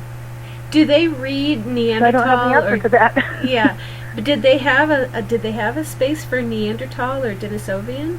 Because if you do the other one, the one that's at like Walmart, they do have the Neanderthal and the Denisovian, and one of the ancient races. And most of us I don't think are one of those, like about 4%. Oh, interesting. Yeah. So. Okay. Yeah. I don't know if Ancestry has that category. I'm going to have to research that more into that because I really don't know. Yeah, somebody as much said as I should about that, but I find it interesting. Somebody said they skew the data on Ancestry.com. I just read this today, actually, that somebody got something and they said this does not seem right given what I know of my family. And other people were talking about them skewing the data, but 4%. If they're trying to appeal to people who have a certain religious belief system, which is maybe that the Earth is only 6,000 years old, you can't really put on there Denisovian or Neanderthal, because that's interesting. What you're really talking about is that that God did not just create us out of Adam and Eve, right? And that natural history actually happened, and that there was evolution, and so it may be that Ancestry.com doesn't want to offend people who have a certain religious belief system, and your 4% is one of the others that speaks to evolution. Anyway, that's my thought. Eric, interesting. Eric. Oh, I have a lot of homework to do tomorrow. Eric, you can chime in here anytime, Eric Preacher, anytime. Let's see, we had some other comments here. Yes, I did say that Walmart had a test, Chris. It's called 21andMe, I think, or something like that. Oh, all right. Yeah. Yeah. And we have people talking all the time. Like, I've heard people say in the past, I don't know if you've heard, the whole time you've been here. Yeah, I know a particular abductee you worked with, Bud Hopkins, who they did it, who said way back in the early 90s that they had done a genetic test on her, and that she didn't come out as human. She came out as something other. And I kind of went, oh, sugar, Yeah. But she is actually very exotic looking. So, but I still think that if you, it's like if you don't come out as human, it could be a problem with the test, or it could be right. I mean, we're all I think if there's ET intervention for the human race, then we're all ET connected. You know what I'm saying? Right. I don't think there's like select groups of people that were just kind of like chosen and you're connected to ETs and you're not. I think if the human race was intervened by ETs, then everybody was. Basically, that's my own belief with that. So yeah, but there could be the question of the different ET races, with different groups. I don't know. Yeah, what would they look like? Okay, so genetic testing, very, very interesting for those of us who are, I keep getting told I'm a hybrid. We've had Paul Simons has been on. He told somebody in a reading, "Oh, you're a hybrid." She went, "Wah!" Right. It's like, okay, another day, another hybrid. Who cares? Yeah. All right. Now, in the Mufon work, we had this object that came into the solar system and looked like kind of a big cigar-shaped mothership or something. Did you guys look at that at all in Mufon? Was this recently? Yeah, recently. It came in. So cases come in state to state. So whatever state that came in, an investigator from that state would be looking into that particular case. So we have, I just work with the Colorado cases. But in your SOMA, because this wasn't something that came into the atmosphere. It was a big asteroid that wasn't tumbling. Oh yeah, I saw that. Yeah, I saw that. I think I saw that posted on Facebook where it's like this. It almost looks like a meteor kind of, but it's really oblong. Yes. And people are speculating it could be a craft. No, nobody turned that into SOMA, but I do know what you're talking about. Yeah. Okay. And I haven't personally researched it, but it's interesting, the shape of it for sure. Yeah, so that hasn't happened yet. In SOMA, and this gets back to the hybrid kids, because I have another memory, but have you seen... I want to hear that. Well, okay, so I actually have memories of going to the moon to see my son who was there. He's a hybrid child, and he grew up there in his young life, and then he would come back to Earth and visit during experiences. But he was actually he was on the moon, and I remember going into one of these dark, it looked like it could be shadow play, but it was actually a dark opening on the moon that the ships would just go into. In the surface, and I can tell you from my memories, it wasn't a great place. Like the moon base is not, it's Taj Mahal. No, it's a moon base, right? And Right. there are bunk beds cut into the wall of rock, and they're not very large. So if you're human, you want to go live on the moon. I don't think you really want to, but the aliens don't seem to mind it. But have you seen anything like that? Because it was like flat on the bottom. It looked like if you have a biscotti, like as you're coming into it, flying into it, it looked like a biscotti shaped shadow. The opening was a biscotti or shaped shadow. Yeah, certainly there's there's a lot of shadow play. I tend to have, maybe it's the artist in me or whatever, but oftentimes I'll have to get second opinions because I like using Photoshop and these things. So I'll take these photos and I'll put different filters and I'll change the contrast and everything. And I see some interesting things, but I have to remind myself that, hey, this could be shadow play. I mean, I'll see I'm like, is that like an alien body laying on something? Can you come take a look at this and see if you're seeing what I'm seeing? So, your mind can matrix shapes for sure, but definitely there are these big shadow things. And, there's been astronauts that talk about these lights on the moon and things that they witness. So who knows? I'm certainly is possible. You're still trying to figure it out because you don't actually know what you're looking at because you haven't walked up to it and poked it with a pointy stick. That's absolutely. That's my directive. Yeah. I'm like, what am I looking at here? Yeah. Okay, So. you're kind of gotten away from your microphone on your phone a little bit. So that last little Okay, bit, so is that better? That's better. Thank you. Is that better? Yeah. Okay. That's better. In your dream that you had of the hybrid children, did you feel, and this might be too personal, did you feel that any of them were yours? Yeah, never talked about that before. Other than my family members. Yeah, I did, to be honest. Yes. Okay. I don't mean to make you come out to Mufon and have them all go, you're one of those crazy ladies. Yeah, no. No. I don't know. I don't know. Honestly, I don't know what I think about that. So, I don't know. I don't know if I'm just dreaming that, or what. So, yeah, I don't know what I think about that.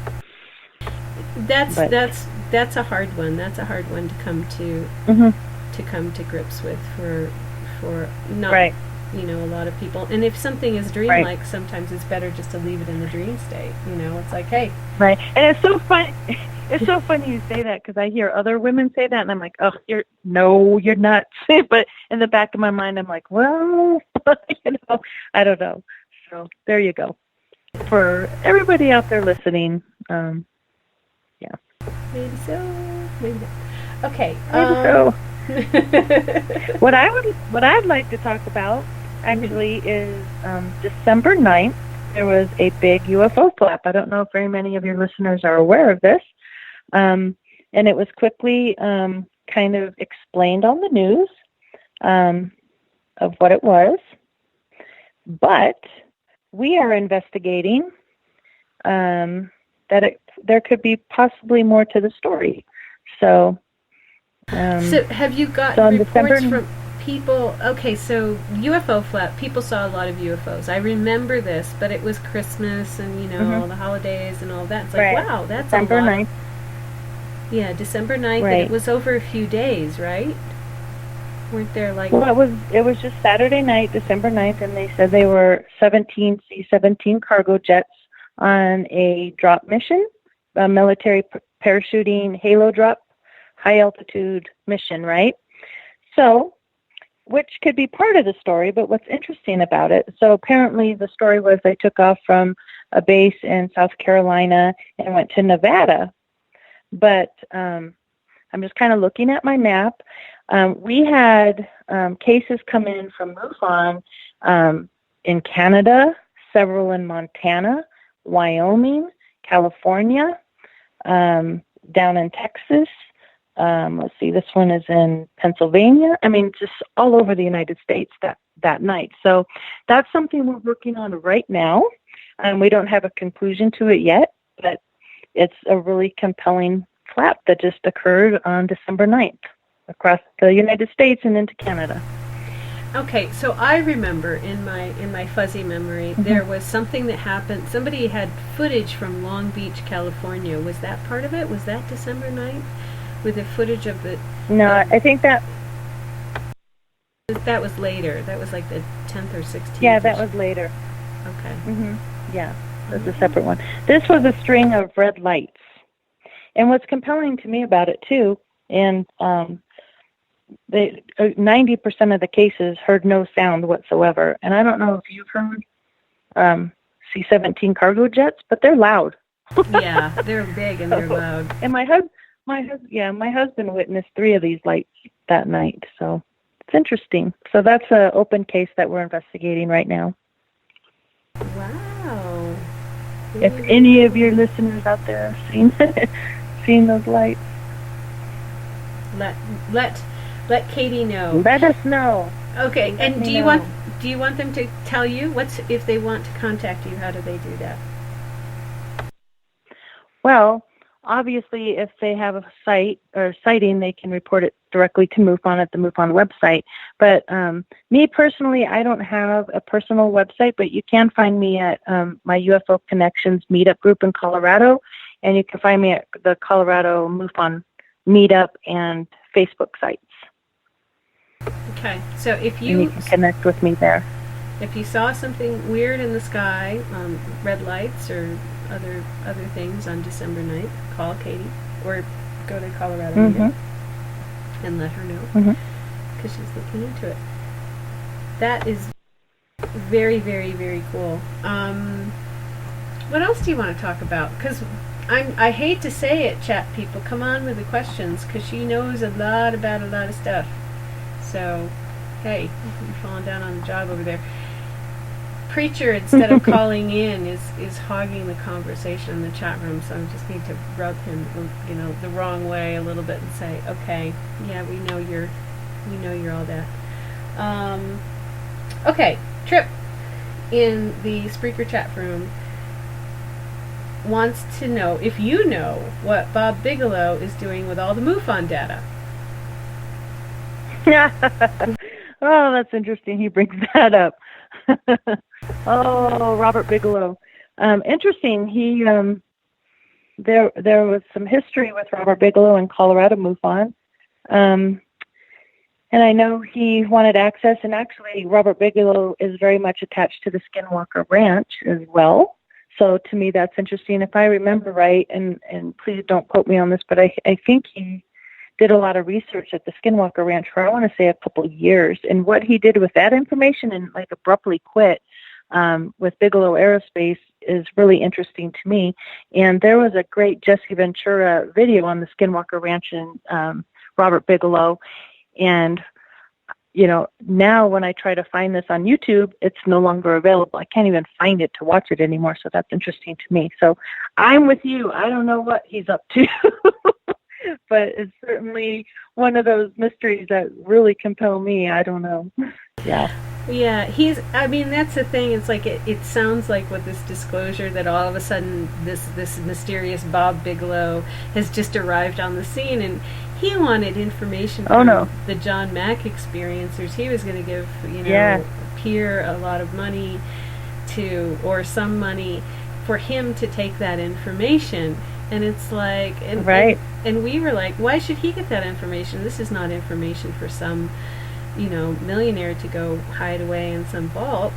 You know, we're not going to, we're not doing this for that. Yeah. So, was there controversy? His comment. Go ahead. Yeah, there's definite controversy around that.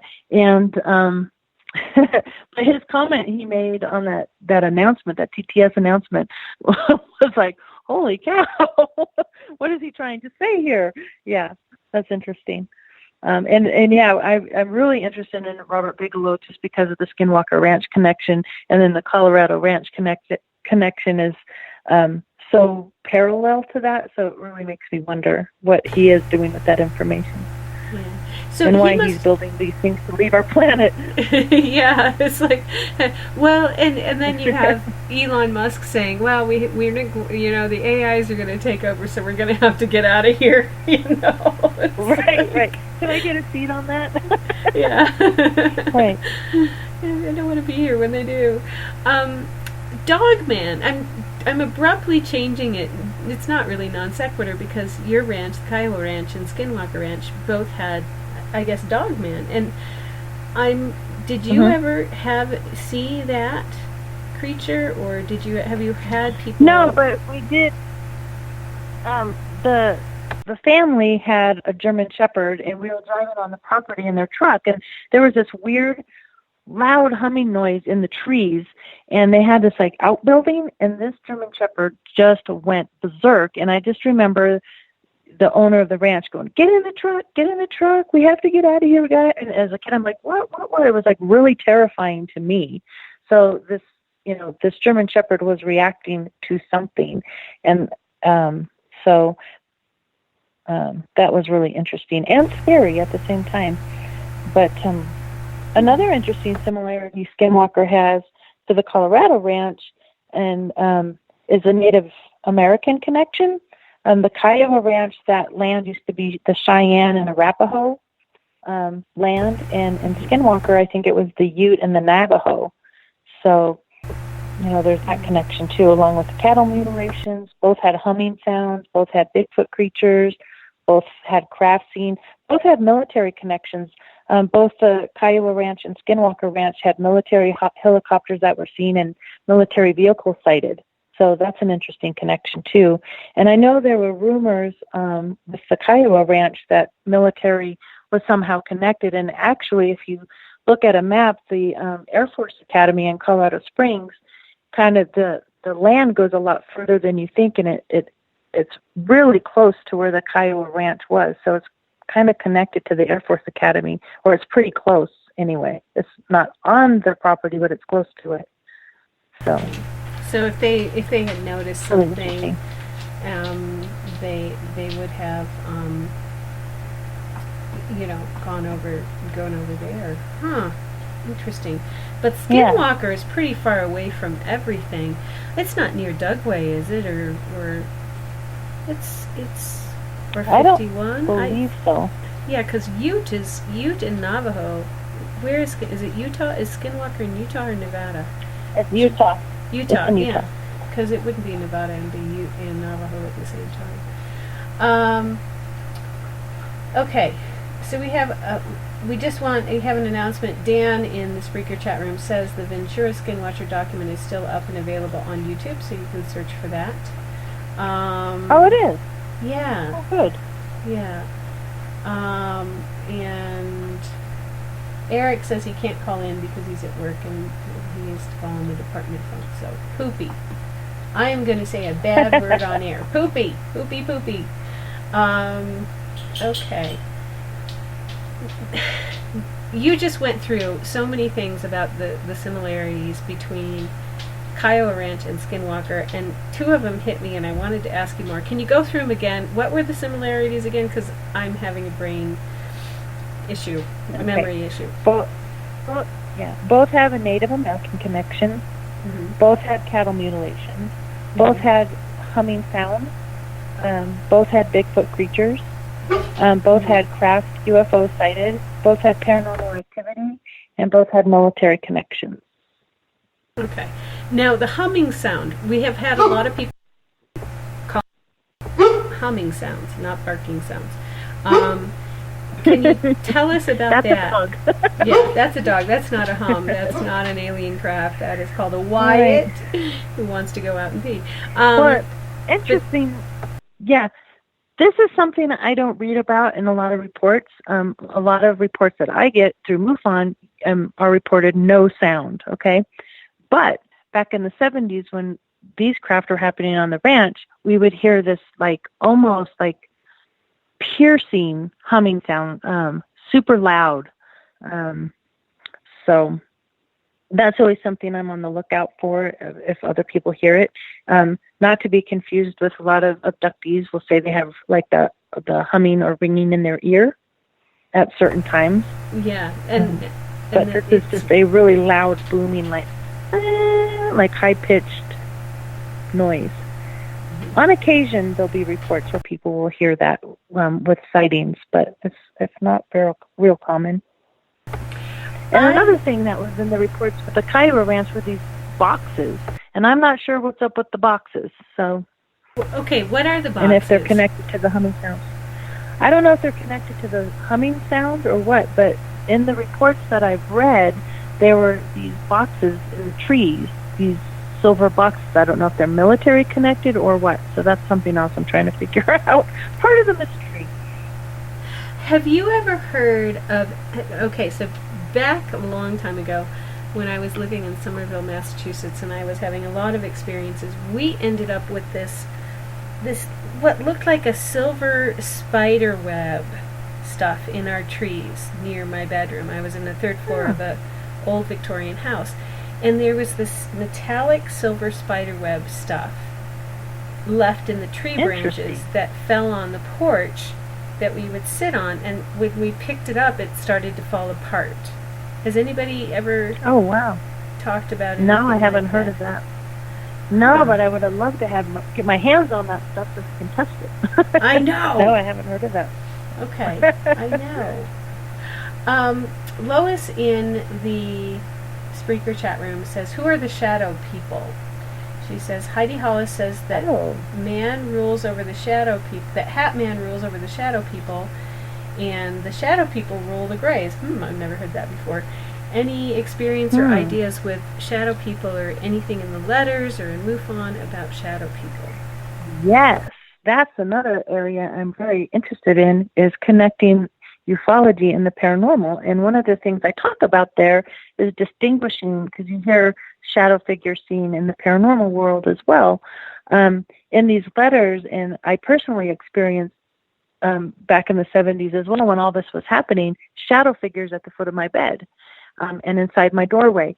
But oftentimes I would see them in groups of 3.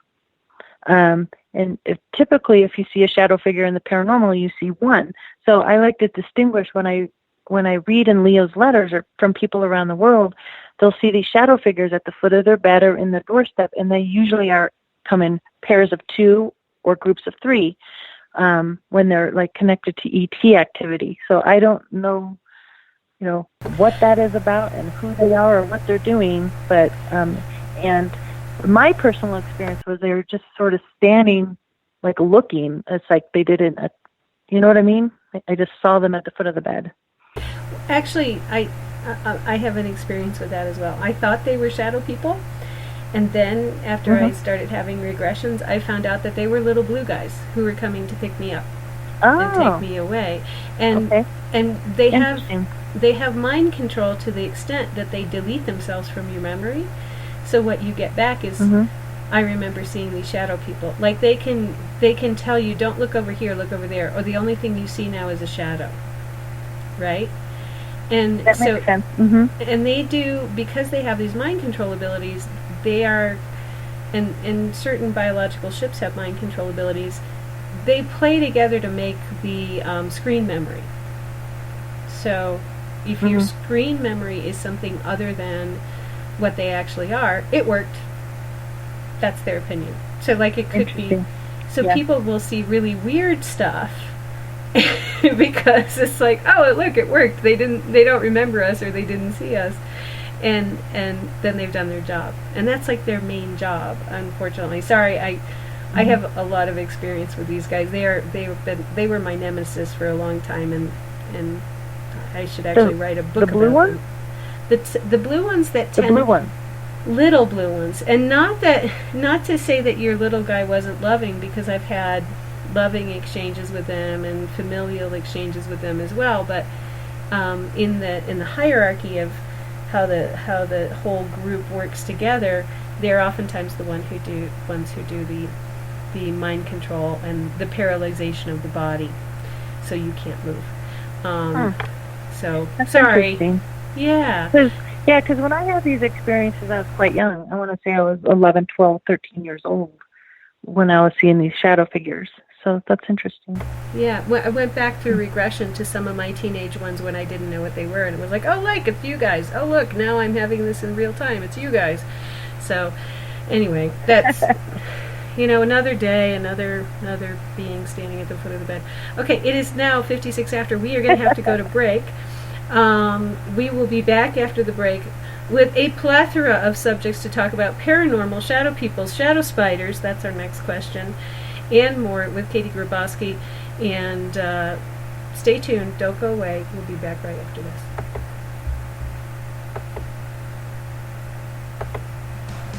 Hi there, this is Dave Scott from Spaced Out Radio, and I want you to come on a nightly journey. Starting at 9 p.m. Pacific, midnight Eastern, every Monday through Friday, you can come hang out with me and the other space travelers. We have it all from Carl the Alien bouncing on by to those misfit gnomes causing havoc. It's 3 hours of fun and entertainment on those topics the mainstream really doesn't want to touch. Come get all paranormal with us at spacedoutradio.com, and together, my friends, along with our resident guitar god Bumblefoot, we own the night. There's stories, then there's the truth. Do any of us really trust the news anymore? This is Jamie Sexton, owner of Rebel Planet News. The third Thursday of every month, I appear on spacedoutradio.com to bring you the truth you deserve, without mainstream media lies or alternative media fear-mongering. We'll get to the heart of the story and deliver the truth you are seeking. So come join us here for the Rebel Planet at spacedoutradio.com.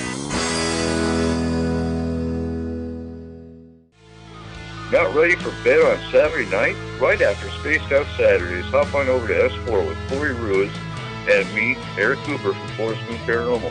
With S4, there are no limits to what we try and uncover. From government conspiracies to helping clean up the paranormal, no topic is safe on S4. We get to the heart of the matter, of the subjects you want to learn more about. So tune in on S4 starting at midnight Pacific, 3 a.m. Eastern, only on spacedoutradio.com.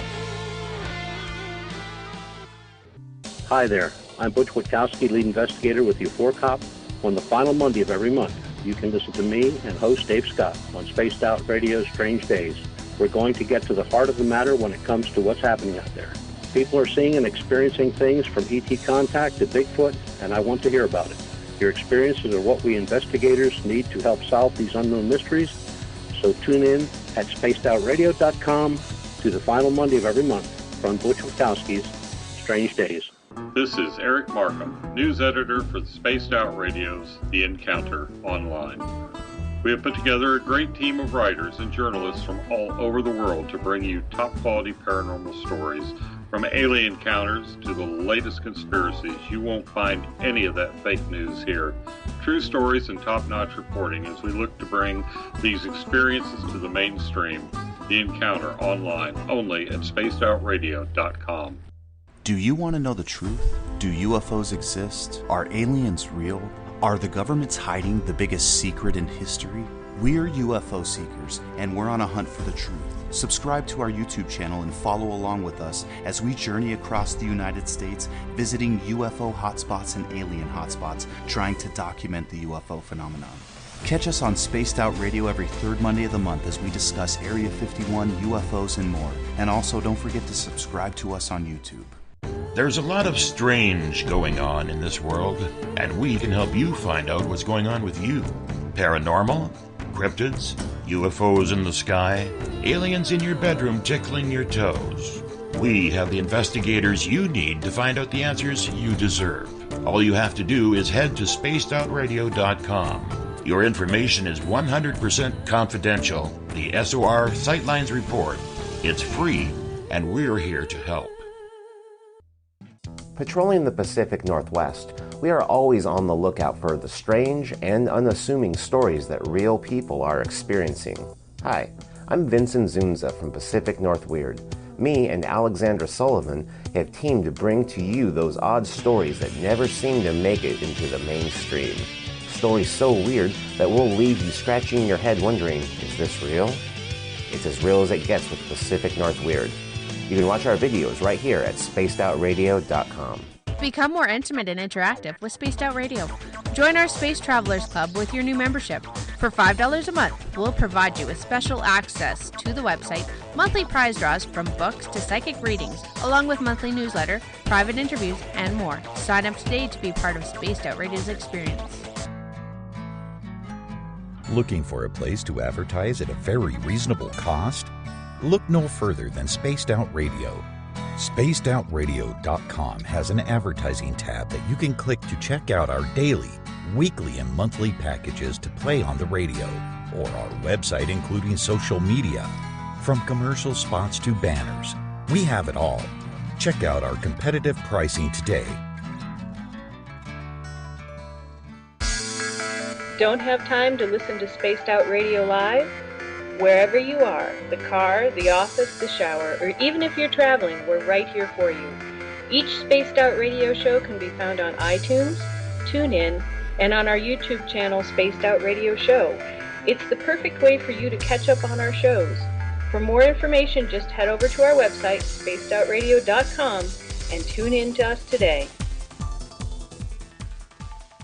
Visit purpleplates.com today. For over 40 years, the Purple Energy Plates have been delivering amazing results for their many customers. Inspired by the great genius Nikola Tesla, the harmony, healing, and energetic effects of the plates have proven over and over to be beneficial and often miraculous to thousands of customers. Check their site for daily specials and choose from their many energy products. You won't be sorry. Visit them today at purpleplates.com. We're lighting the void on Saturday nights on Spaced Out Radio. Hey, this is Joe Roop, and I'm hanging out in SOR headquarters every Saturday night, bringing you the latest news when it comes to the weird and strange. Bigfoot, occult, UFOs, ghosts, and everything in between, I got you covered. You can tune in to spacedoutradio.com starting at 9 p.m. Pacific, midnight Eastern Time. Come travel into the void with us on Spaced Out Saturdays.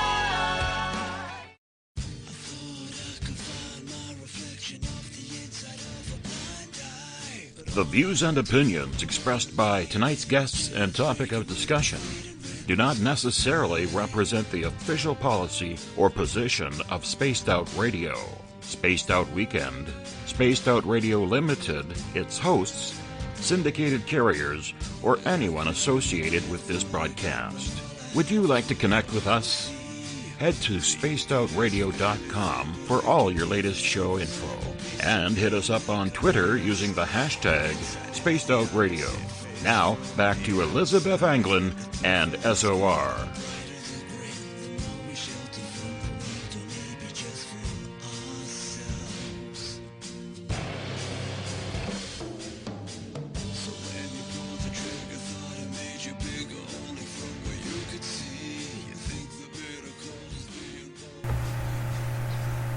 Hey everybody, we're back with Cosmic Passport on Spaced Out Radio.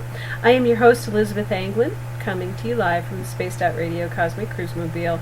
I do want to thank all of you who are listening around the world and around the country, North America, the country Canada, USA, you know, that country.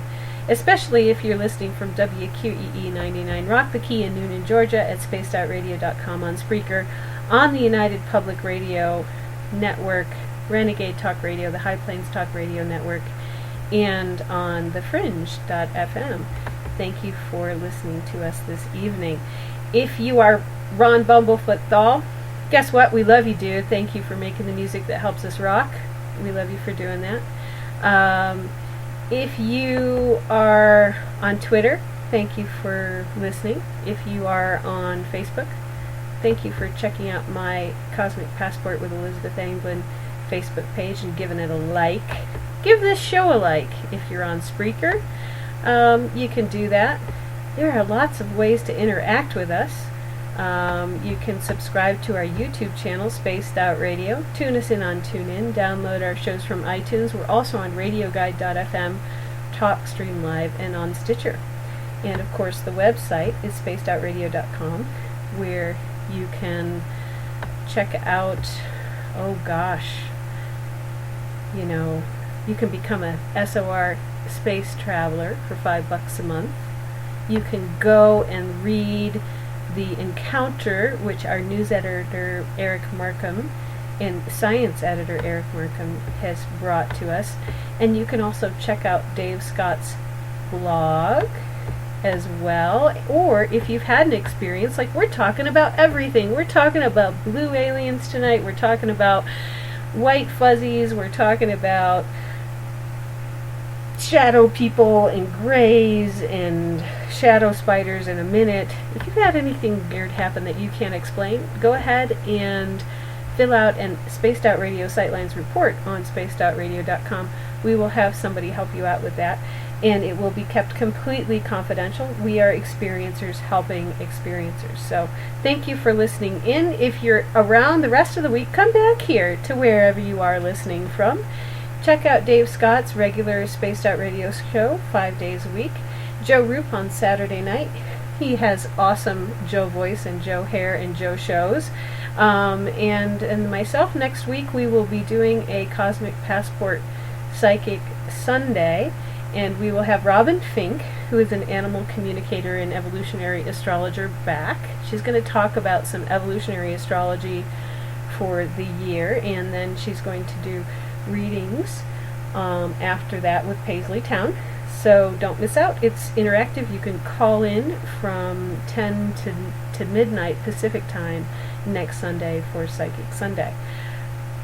But right now we still have Katie Griboski.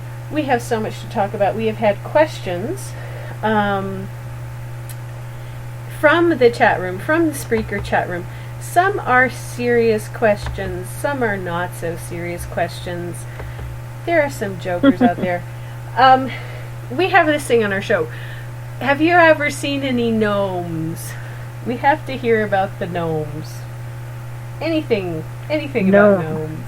Yes.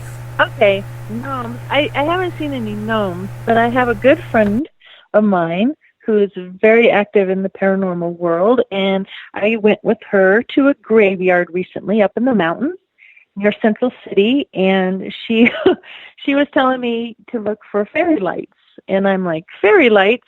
I don't think so. There's no such thing as fairies. Mm-hmm. But you know what? I'm up for anything. I'm like, all right, I'm going to look for these fairy lights, and I kid you not, there they were.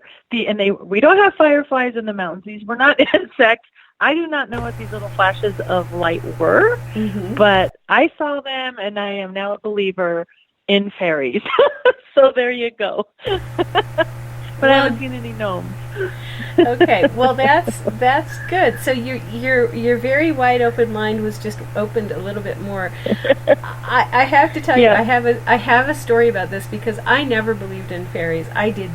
I heard people talk about them. I was in the Society for Creative Anachronism, and I was an archer, and we had this guy named Druid, and he would say, when you can't find your arrow, it means a fairy took it, and they'll give it back next week or sometime when they can.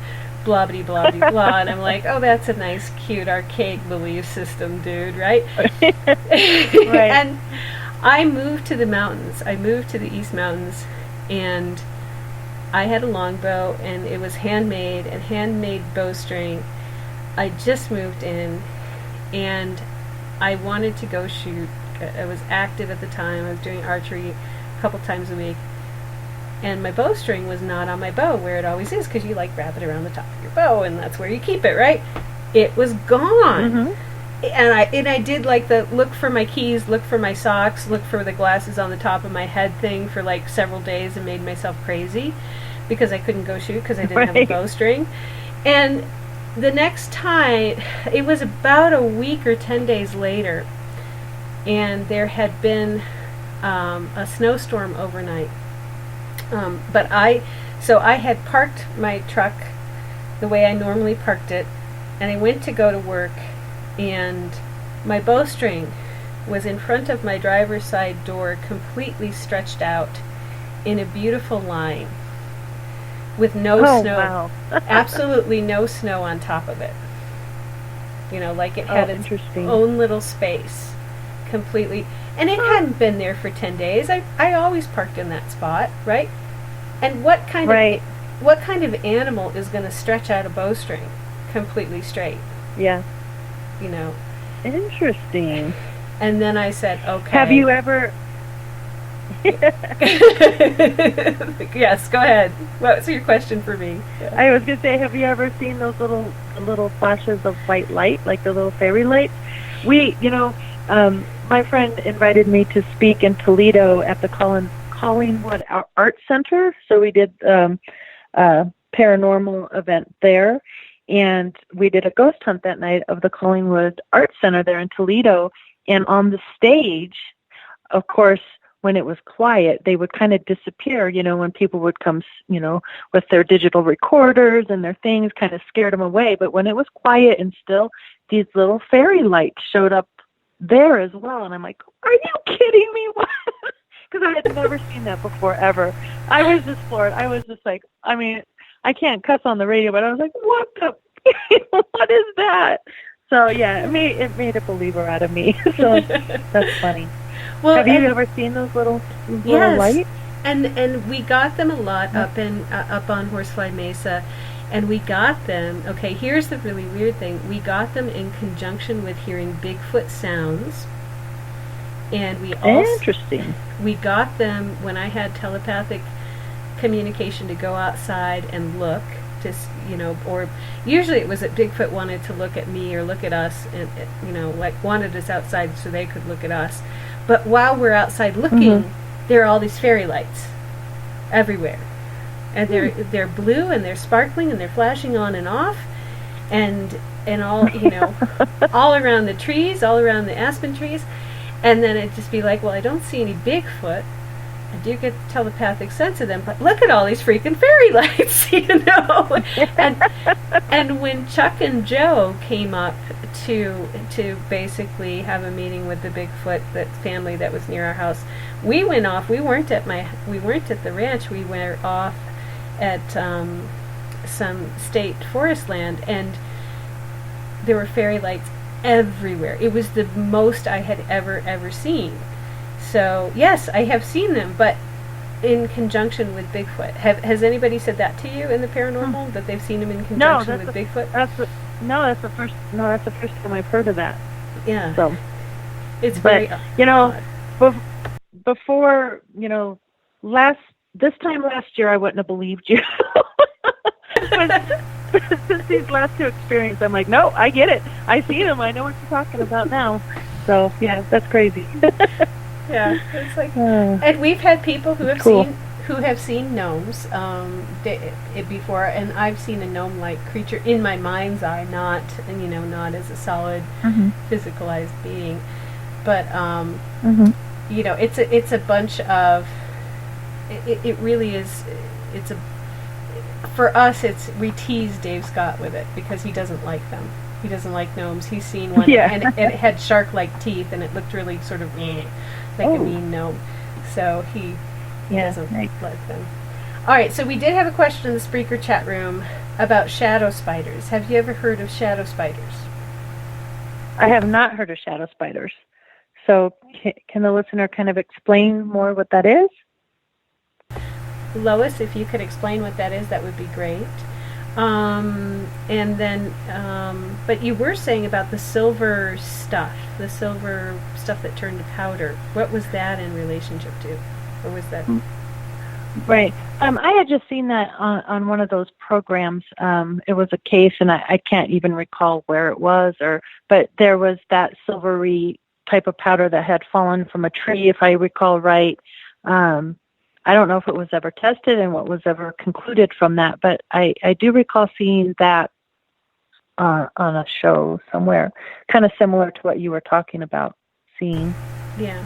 And we don't know if that, because what I saw, it looked very spider webby, and then I thought, well, at the time I thought it might be from a UFO, but if there are shadow spiders, maybe it was a shadow spider web. You know, who knows? Could be. Interesting. Yeah. Interesting. We have a question in the Spreaker chat room.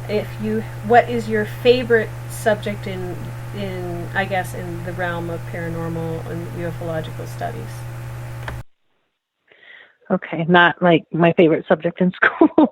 Now, my favorite subject, I guess what keeps me going is making connections. Really trying to keep an open mind and listening to everybody's experiences. I don't like even calling them stories because they're experiences to these people. And my favorite thing to do is make the parallels, like try to fit the puzzle pieces together. And that's what keeps me going. Especially when I hear something that's uncommon, that I'm like, oh yes, something kind of uncommon. Now I get to see if I can find that anywhere else, you know? So that's my favorite thing. And I love the connection. I like connecting the paranormal experiences to the ufology as well, because I absolutely 100% believe there's a connection to it. And I love being that bridge for Mufon. That's why I'm going to stick in there with Mufon and cheer them on and be a cheerleader and try to just build that bridge for that, because I absolutely think there's a connection between the two. So those are my favorite subjects. Okay, very fair. Okay, Lois has come back. She says, shadow spiders are like shadow people, but spider form and often really large, meter-long legs. So, no, I don't know. Interesting. As I'm sitting here looking at my computer, and I'm looking at the drawing of the being from Kiowa, and if this drawing was in shadow form, it would look like a shadow spider. They have very, very long, thin arms, very, very, super thin, like pencil-thin arms, pencil-thin legs, and this almost box-like body. So if I was just to color this in pencil and make it shadow, I would call it a shadow spider, especially with the tubes coming off. Okay. So there you go. Well, and that's interesting, and because the ant people and yeah. Well, and it's also interesting because how many of the shadow people could be screen memories for other experiences, like Heidi Hollis, who does Hat Man and the Shadow People, and that the Shadow People run the Grace. This could be a backwards storyline of backwards to what I said, not backwards, but backwards to what my deduction is that the blue guys who do the mind control sort of delete themselves, or they make it so that you can't see them. They give you the mind suggestion that you just see a shadow, but you don't see them, or if you see anything, you see a shadow. Similar with Hat Man. Hat Man could be an alien who just has a really high forehead, and it comes across as a screen memory of a hat. Given my worldview of having gone through so many regressions and seen stuff and gone, oh, that was a screen memory, oh. But she's got it going the other way, that they're all together, in a different sort of cosmology. I don't know. I really don't know. But yeah, Dan in the Spreaker chat room says he can do without a meter-long leg spider. So yeah, I think I can too. I would not. Yeah, like that. I agree. I wouldn't like that. I wouldn't like that either. Okay. Claudia in the SOR Space Travelers chat room wants to know if you have ever had communication with angels. And if so, was it through messages, telepathically? Can you feel their presence through little green alien men with angel wings? That's interesting, and I have not, and I often I wouldn't say I'm fearful of, but I wonder sometimes, like I have people who are in my family that like to say that any kind of communication with any other beings other than Jesus is somehow demonic or bad. So I get fearful of, well, gee, I really don't know who I'm talking to, but I always try to surround myself with white light and the positive and the greater good, and I try to do things that will only help people in that. So to me, I guess it's you're setting your own intentions and your own perspective on things. Okay. Good answer. Well, and this gets me back to a question I'm having about MUFON and John Ventrip, who was saying something about aliens being demonic or something like that at some point. Right. Mm-hmm. What's your thoughts on that? Yeah, that's what I was talking about earlier. That's what the radio interview was. That's who was on it, and that's why we were having that discussion. And my feeling, I kind of touched on that earlier, that I feel like there's good and bad in all beings. So I can't just make a blanket statement and say, the reptilians or whatever label. We give these other beings labels. We're the ones that name them, reptilians or, the grays and what I'm saying? And I can't put a blanket statement saying they're all demonic or they're all angelic and they're all good and they're all bad. So I personally have trouble with that.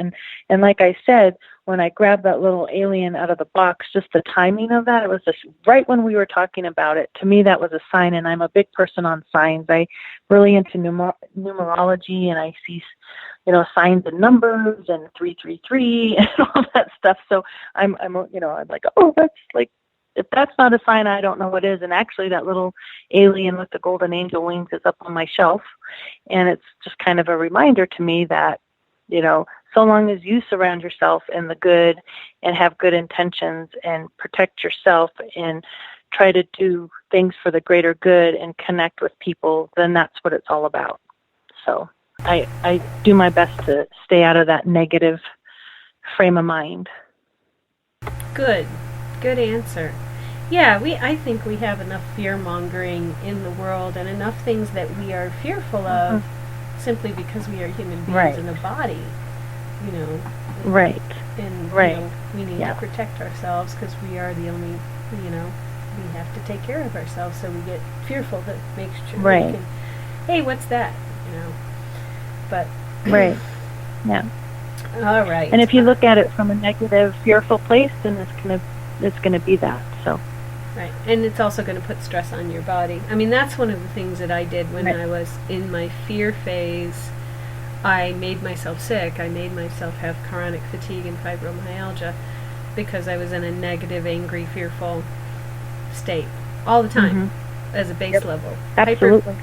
Hypervigilant, traumatized, negative, fearful. Your body can't survive it. And we maybe shouldn't be putting it out there because it doesn't make anybody stronger at all. Right, and I lived there a lot of years too, and I really feel that's like when somebody asks what my favorite subject is, that's why I won't let this go, and that's why I'm doing the book of Letters of Love and Light to Dr. Sprinkle and making these connections, because to me, ultimately, that's what it's about, connecting with other people and being that somebody that, hey, there's somebody I can talk to and tell my experience to that will listen to me and help me through, this kind of dark, more fearful place and bring them out of that into a better, more positive place. Okay, and let's talk about Leo Sprinkle, because he is that way. I met him in 1992 at MIT, and he just is twinkly. He's light, right?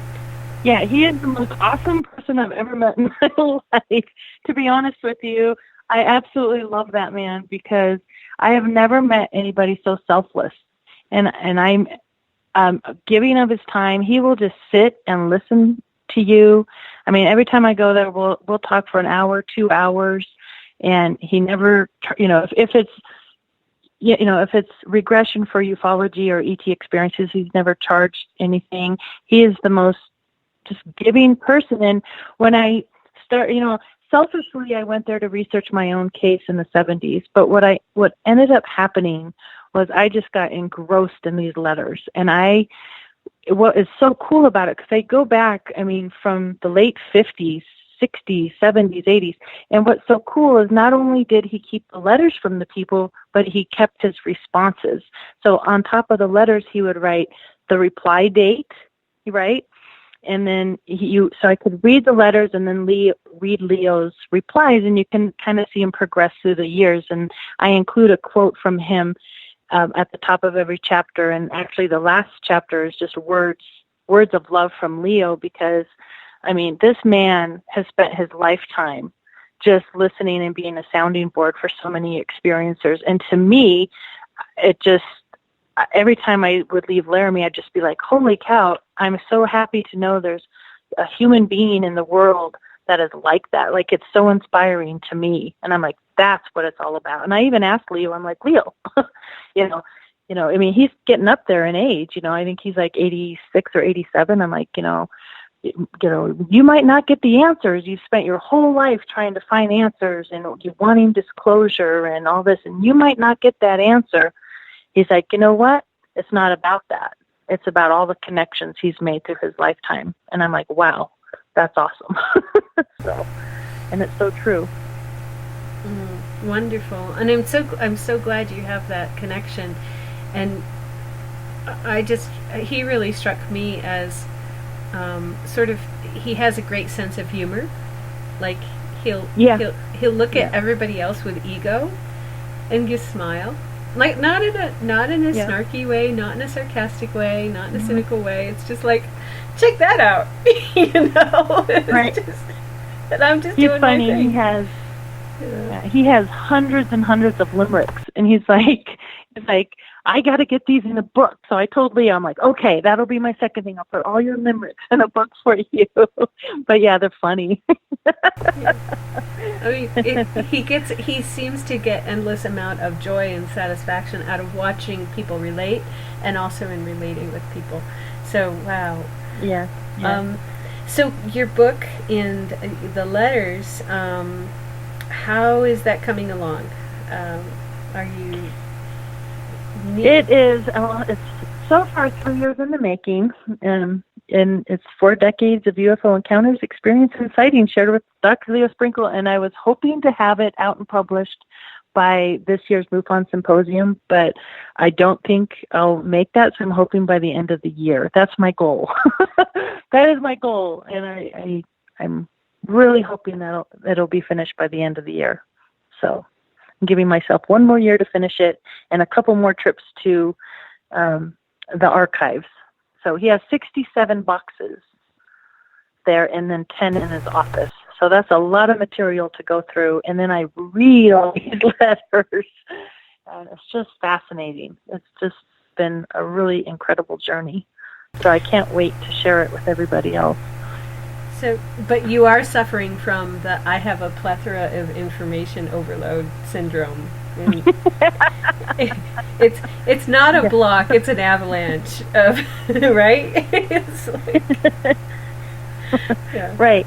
And it's so funny you talk about the psychic. I'm getting so good at like reading. I don't know if it's part of the psychic abilities, but you just get a sense when you start reading the letter, like which pile it goes into.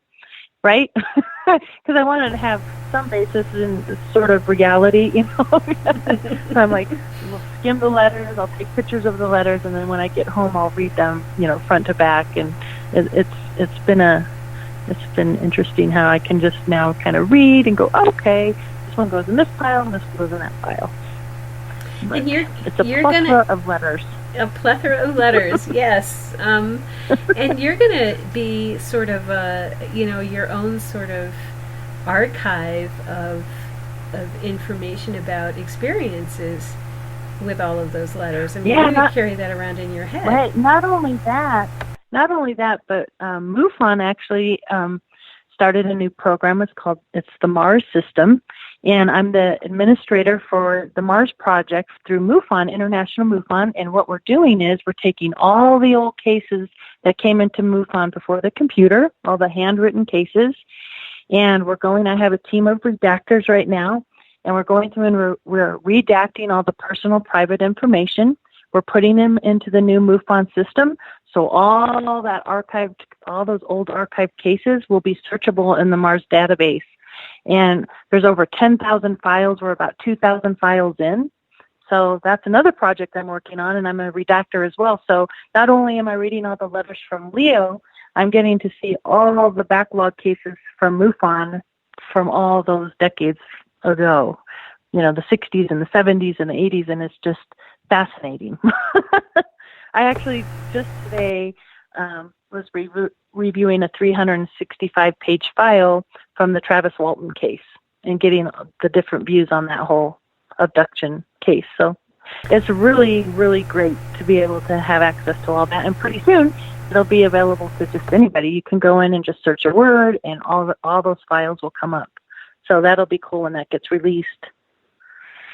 A lot of people I've heard have been a little bit upset about that they think Mufon is Big Brother, and they're going to take all these files from experiencers and make them disappear. But that's not what this is about. This is about making it accessible. No, they're doing the opposite. So that my team and I are doing that right now. We're going through and redacting all the personal information, and I've had to do that with my book as well. If anybody out there is wondering, the way I've chosen to do it is, first of all, I won't publish the whole letter in its entirety. I'm just taking parts of the letter that I find really interesting, and so they're going to be listed by box number and file number. And I'm redacting out any personal information and names. So if anybody's inclined, I kind of like that idea because I thought, hey, that's a good way to kind of encourage people to do some research. Because if they're really that interested in whatever that letter says, they can actually go to the archives, pull the box, pull the file, and all the information will be there because it is in the archives. So same thing with the Mars system and Mufon. They're taking all these cases and we're going through and redacting all the personal information. But yeah, they want to be very they want all that to be very accessible to anybody so they can go and see all these cases. And to be quite honest, some of them are like, whoa, because you're hearing both sides of the story, because these files include, letters that contradict one another. You know what I'm saying? Somebody will say, no, this is a hoax. No, this isn't, and this is why. And I think as researchers and investigators, that's what we want to see so we can come to our own conclusions. Right. And would this leave it open? I know Free has said that they're doing I think what Ray has been saying. Are you familiar with Free, the Experiencers Research Group, Kathy Marston? Oh, yeah. Yeah. Well, Ray was going around saying that they were doing the first academic study of experiencers, and I was like, no, you're not. I was in the first academic. What are you talking about? And there was probably one before me, before the one I was in. But this would make it possible. And Leo did one as well. Yeah. Leo did one, so I know Leo did one probably before the one I was in, and then Ray is saying it's the first, and I'm like, but. Right. A friend of mine said, well, it would be cool if it's a longitudinal study, but if you put all this information together, you could actually go through that and do a longitudinal study of a type. You might not have the information of the age and some other things, but you could just do, if it's just factual, like so-and-so had this experience, and so longitudinally you have... Well, we are leaving ages. We are leaving city and states, so those will be searchable. We are leaving general occupation, But if it's a specific company or basically the rule of thumb is if you feel like you can take that piece of information and track it to a specific individual, it gets redacted out. But real basic information is going to be left in there, which I think is going to be fantastic for researchers and investigators or anybody who just wants to try and put all these puzzle pieces together on just so many different, because you know how you could take a subject and just break it off into so many different branches. It's just overwhelming. So to have individuals who are interested in these little niches and finding the answers to these little pieces of the puzzle is going to be great. It's going to be a great resource. So I'm hoping, I'm trying to push. We need to get through these files, but boy, it's a daunting task, I'll tell you. Wow. So that's really amazing. So guess what, guys? We're going to have this great online resource of information available to us. We can all start writing books and make no money at it. Right. Exactly. But we'll have a lot of good books. I think you actually have to pay money to do a book anymore. Right. You end up paying money. It's so funny. I just wonder what you think about people who say, "Oh, you're just doing this. You're just coming out and talking about aliens because you want to make money," and you got to go. What do you think about people who laughable. say that? It's funny because people will ask me what I do for a living, and quite frankly, most of my time right now is spent, on the SAT team, and I'm also on the case assistant group team, and the STAR team, and the SOMA, and the Mars. And guess what? All that pays $0. I make $0 doing any of that. Right. Same with my book. It's been, I'm going on 4 years, and I go and I pay my hotel and my no, I'm like in the red, and yeah. So no, that's not the case at all for me. Like I said, it's a personal journey, a personal mission. I'm trying to find answers, and I have just met fantastic people doing this, and that's what it's all about. So. But yeah, it pays the big $0. But the life experience is priceless. Yeah. Right. Yeah. So hey, you know what? That's true. If you have an interest in this life, that's what keeps you going, then that is priceless.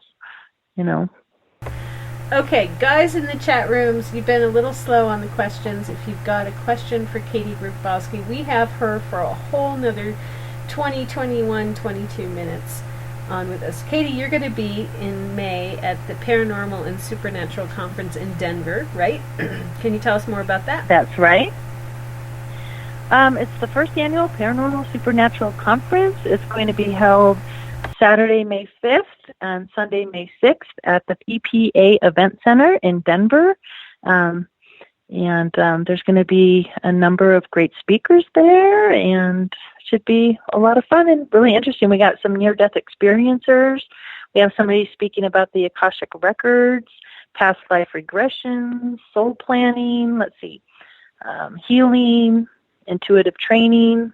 So there's going to be a little bit of everything. Remote viewing, the C-SETI, C5, somebody will be there talking about that. So it's going to be a great weekend. Yeah, and it's in Colorado, and Colorado has recreational herbal accoutrements for those of you who haven't had those lately, And I'll tell you, you were talking about at the beginning of the show how nice it's been in New Mexico. It's been like that in Colorado too. We have 60-degree weather here at the beginning of all this week. We've hardly had any snow. It's just been crazy. So I'm hoping we get some good snow coming, though. We need the moisture. Yeah, my rose bushes are having some issues. I'm right there with you. And I think I can actually get up to the ranch in Colorado without having to have a snowmobile or anything at this point, which is really scary because it's January. All right, we do have a question. Right. Lois is keeping up her end of the Spreaker chat room, other people in the chat room. She wants to know if you know who is piloting the silver spheres, and she says the ones that like to hang out under the high tension power lines. Anything to say on those?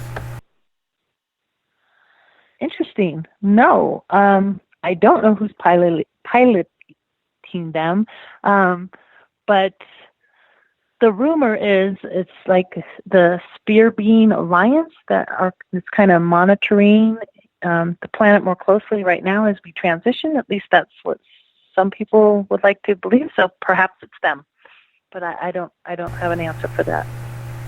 Okay, we don't know, but we don't know. The answer is we don't know. Maybe it's a sphere being alliance. We don't know. I have a question for you. And you know, can I just say on that topic, just let me say really quick, as an investigator, and when I get my cases, and you know, like I said, I have very few unknowns. I've only had 7, because I'm kind of hard when it comes to that. Like if I can identify it, I will. But that is the hard part of my job, I feel, because people want answers. Like, okay, if it is an unknown, who are they? What do they want? Where are they from? And it's hard for me to say, well, you know what? I don't know, because I don't know. And that's what makes my job hard. But anyway, go ahead. Well, I had experiences of, I used to go back to this place in the woods. It was 2 miles behind our house. We had this big area. It was behind our house was like a 300-acre farm and a 1,000-acre farm, and then there was this wetlands. Was this in Colorado? No, this was in Michigan, where I grew up. Oh, okay. And this wetlands had high-tension wires over it. And I met another experiencer. Like, I knew that I knew him from the fact that he said, well, yeah, I know who you are from your voice. I remember you from, I was in this marshy area, and there was this little silver ship, not a sphere, it was an egg-shaped ship.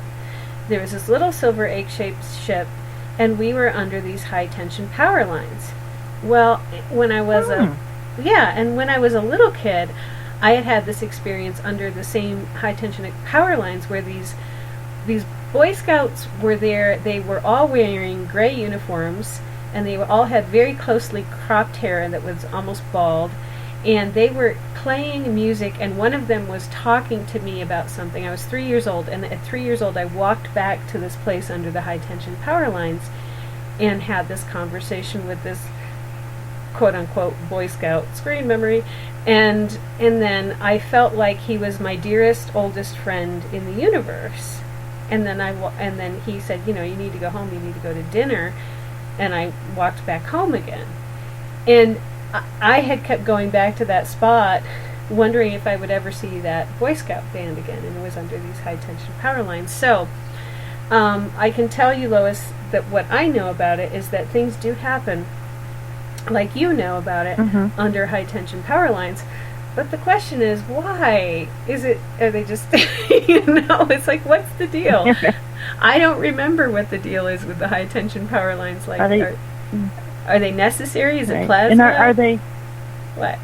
Are they drawing energy from that? And, you know, that's another thing, the frequency with all the cell towers and that's all changing.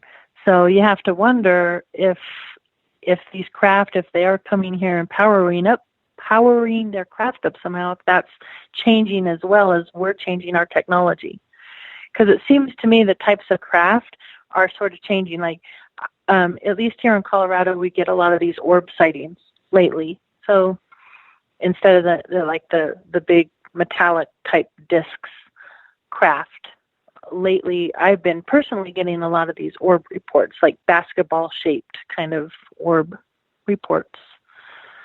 I had an interesting case, you know, Colorado with the marijuana, right? So I had an interesting case of a security guard, you know, watching these crops. And for 3 nights in a row, this orangish yellow, it was larger than a basketball, he said. It was, I don't know, maybe the size of 3 basketballs, but it would just hover over these crops and then just shoot straight up. And I kind of always laugh about that because I'm like, what? They're coming down to get their weed and off they go. Right. They're flying stoned. Yeah, right. So that's kind of funny. That might be changing now, though, I hear. But anyway, that's a whole other topic. Yeah, a whole other topic. But we have had a lot of people on here. Yeah, we've had people on here with orbs. We had Orb Weaver, who was on a lot in the fall, and having beautiful pictures of orbs from Washington State. And and she was seeing them, she would describe them and what they were doing, and she'd take pictures of them. They were all over the place, Mm-hmm. and it wasn't just the little faint things that you see. There was Right, it's not like the paranormal. It's different than the paranormal orbs. It's not like the ones like the dust and the things you get in the photographs. These are pretty substantial, like big solid things. They're different than the paranormal orbs. Yeah. More UFO. Okay. Let's.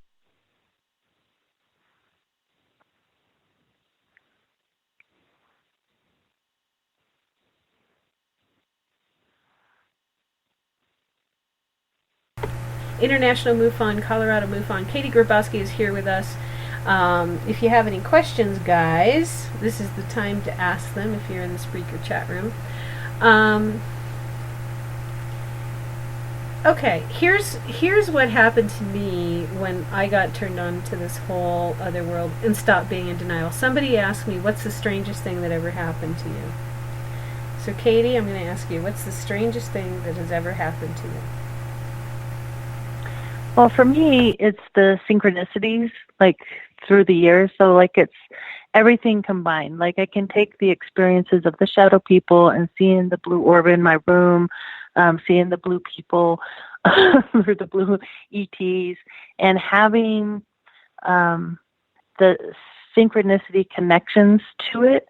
I would say all of it combined. I mean, obviously the experiences in Kiowa, but to me, those were really fragmented memories, and that's kind of what got me seeking answers. Like, did this even really happen? Because it was just so, like, fragmented, if you know what I mean. So, I guess for me, the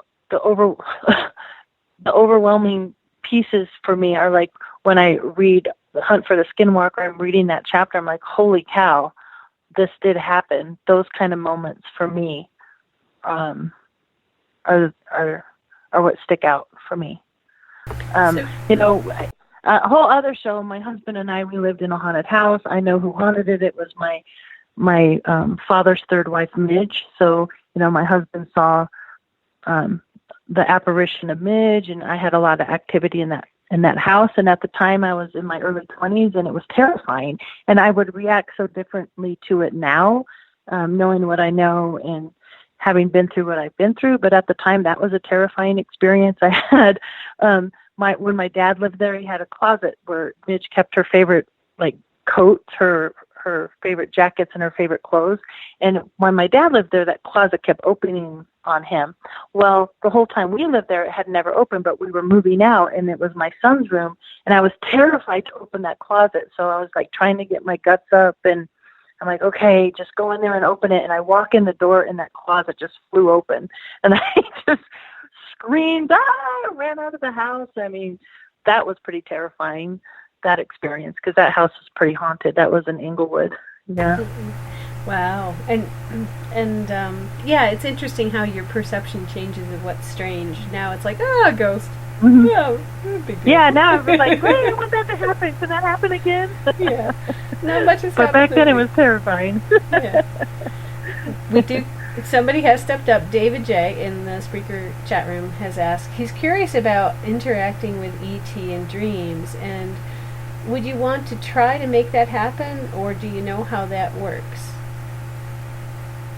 Well, I'm a personal believer in, if you want that to happen, you have to ask for that to happen. So you have to intend it. You have to say, look, I really want to see you or meet you or be taken there. So I feel like you have to intend it, and kind of just like I lucid dream a lot. I will dream and I will redream, and I'll change my dreams. My husband laughs at me because I'll be like, don't wake me up. I got to change my dream because I don't like the ending. So I'll redream it and change it. But so for me, you need to ask to experience that. And oftentimes that will happen. Did you have flying dreams, or when you lucid dream, do you fly? I had a lot of flying dreams when I was a kid, and I think a lot of experiencers do. And I've always heard that's lucid dreaming. But did you ever have that, or do you have that? I've had a couple, and actually it's funny you say that. Just like a week ago, I had a really vivid dream, and it was strange. I was laying or like sleeping on the edge of a cliff, and there was a red fox curled up next to me, and I was laying there. I woke up, and this golden eagle, it wasn't like an American eagle, it was like a golden eagle, flew and landed, and I was cognizant in my dream that I was afraid the fox was going to wake up and chase the eagle and I was going to fall off the cliff. But instead I look over at the golden eagle, and all of a sudden it was this woman in this like golden like Egyptian kind of garment. And in my dream, I was like, oh my gosh, is that me? And then all of a sudden she turned into the golden eagle and took off flying, and I was flying. So it was, yeah, that was cool. That just happened just recently. Wow, that's really neat. Yeah. Yeah. That's a cool dream. Have you astral traveled? I mean, you're talking about intention to make it happen, but have you ever astral traveled intentionally to a ship or to the other planet or someplace that has something to do with aliens or UFOs? Well, I don't know. I mean, I've dreamed it before, but that's kind of different than astral travel. I know in my psychic development class, we tried to do remote viewing where we tried to astral travel to different places, and quite frankly, I wasn't very good at it. No, not in particular, but I have dreamed that a few times. Okay. Yeah, like my understanding, which could be completely wrong, is that lucid dreaming and astral travel can be one and the same thing, depending on the situation. Oh, interesting. But like it's astral travel where you don't remember it, so you think it's a dream. Yeah, that makes sense, because I mean, I often say that to me sometimes my dream life seems more real than my waking life. If that makes sense. Like, I feel like I can move about in my dream. So I guess in a sense that could be astral travel. I can go places in my dream. Yeah. Yeah. I never thought of it that way. So in that sense, yes, I guess I can. You know. And there's been oftentimes like I'll speak different languages in my dream, or I'll recite poetry that's like phenomenal, and I'm like, man, if I can only figure out a way to write this stuff down when I wake up, you know, maybe then I'd make some money in a book. I don't know, but I do a lot of that stuff in my dream.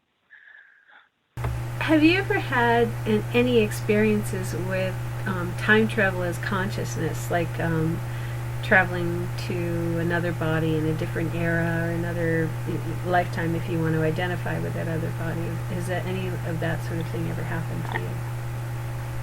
Yeah, very vividly, actually. I had and it wasn't a near-death experience. It's different than that because I haven't had a near-death experience, but I was definitely floating out of my body and was it was like timeless. It was the coolest feeling I ever remember having. This was a few years back. Is that what you're kind of talking about? A sense of timelessness and out of body, yeah. Mm-hmm. But also, have you ever like shared consciousness with somebody who's like definitely not Katie? Yes. Okay. What was that like? Yeah, that's another interesting. Yeah. It was pretty phenomenal. Yeah, and it makes you wonder, like, was that real? Like, did that actually happen? You know what I mean? And I try to actually practice that just in my everyday life. Like, you know how the phone will ring, or you'll think of a person or something, and then that person will text you or call you. I'll try and do that, like with my husband. I'm like, really need you to call me right now, and 8 times out of 10, it works. So I think there's something to that. You know. Right. Yeah. Like, are we actually us, or are we everybody, or are we? Doesn't matter. Mm-hmm. The crystal children, the coming message of the crystal children. They're going to be really good at that.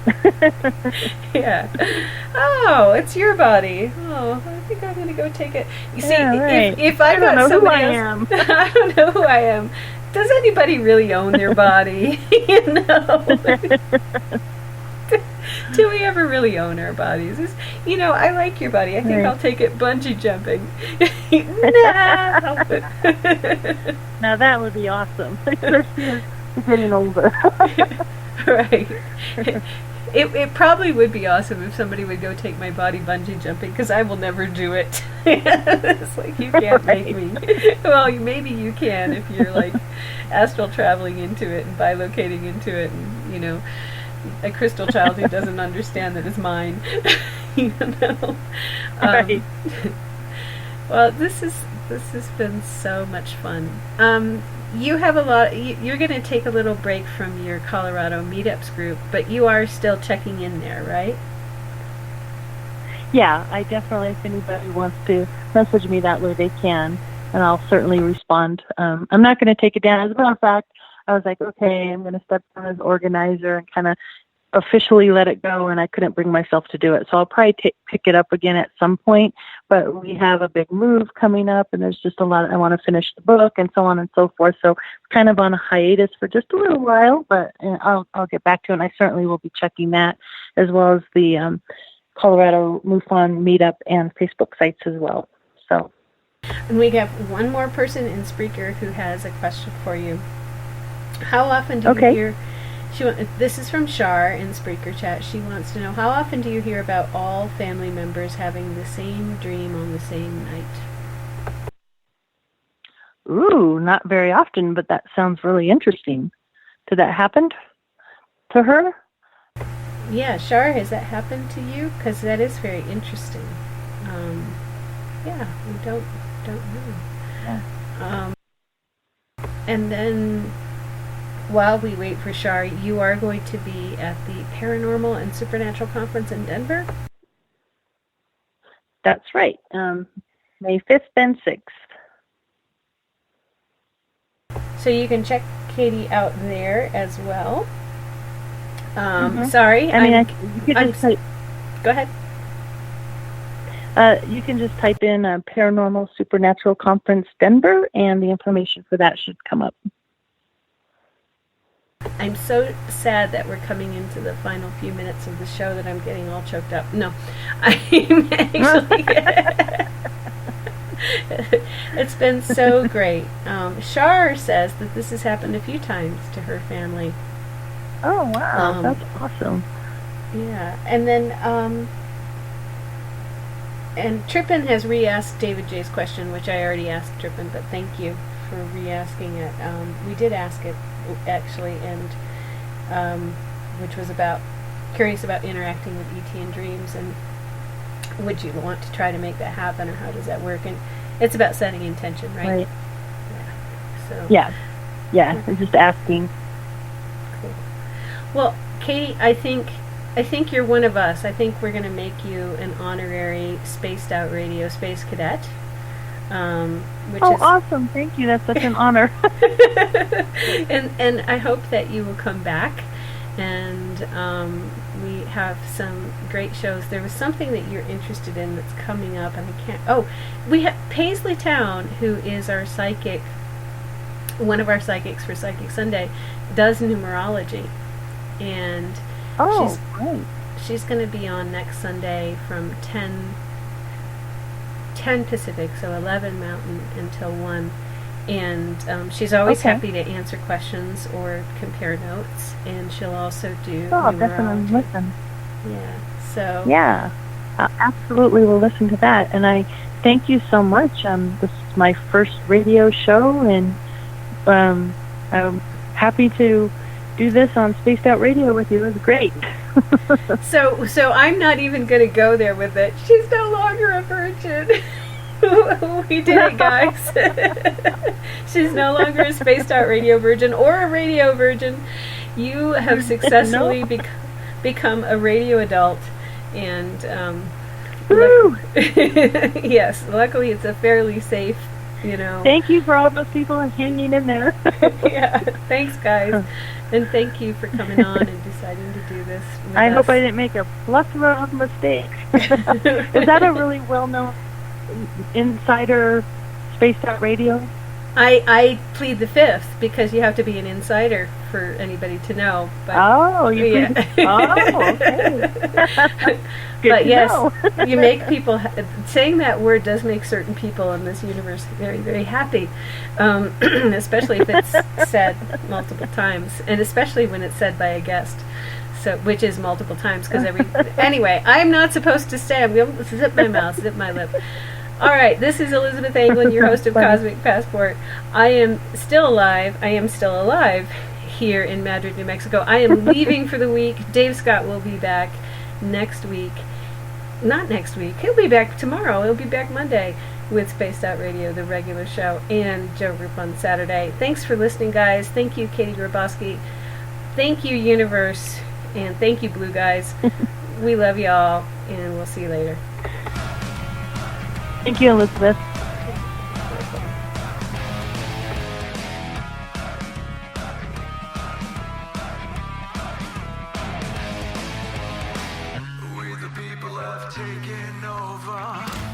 People are little brother, standing by to dethrone each other, watching you and watching me. Paranoid, the lens is our weapon, desensitized in our lust for attention, democratized by a voyeur.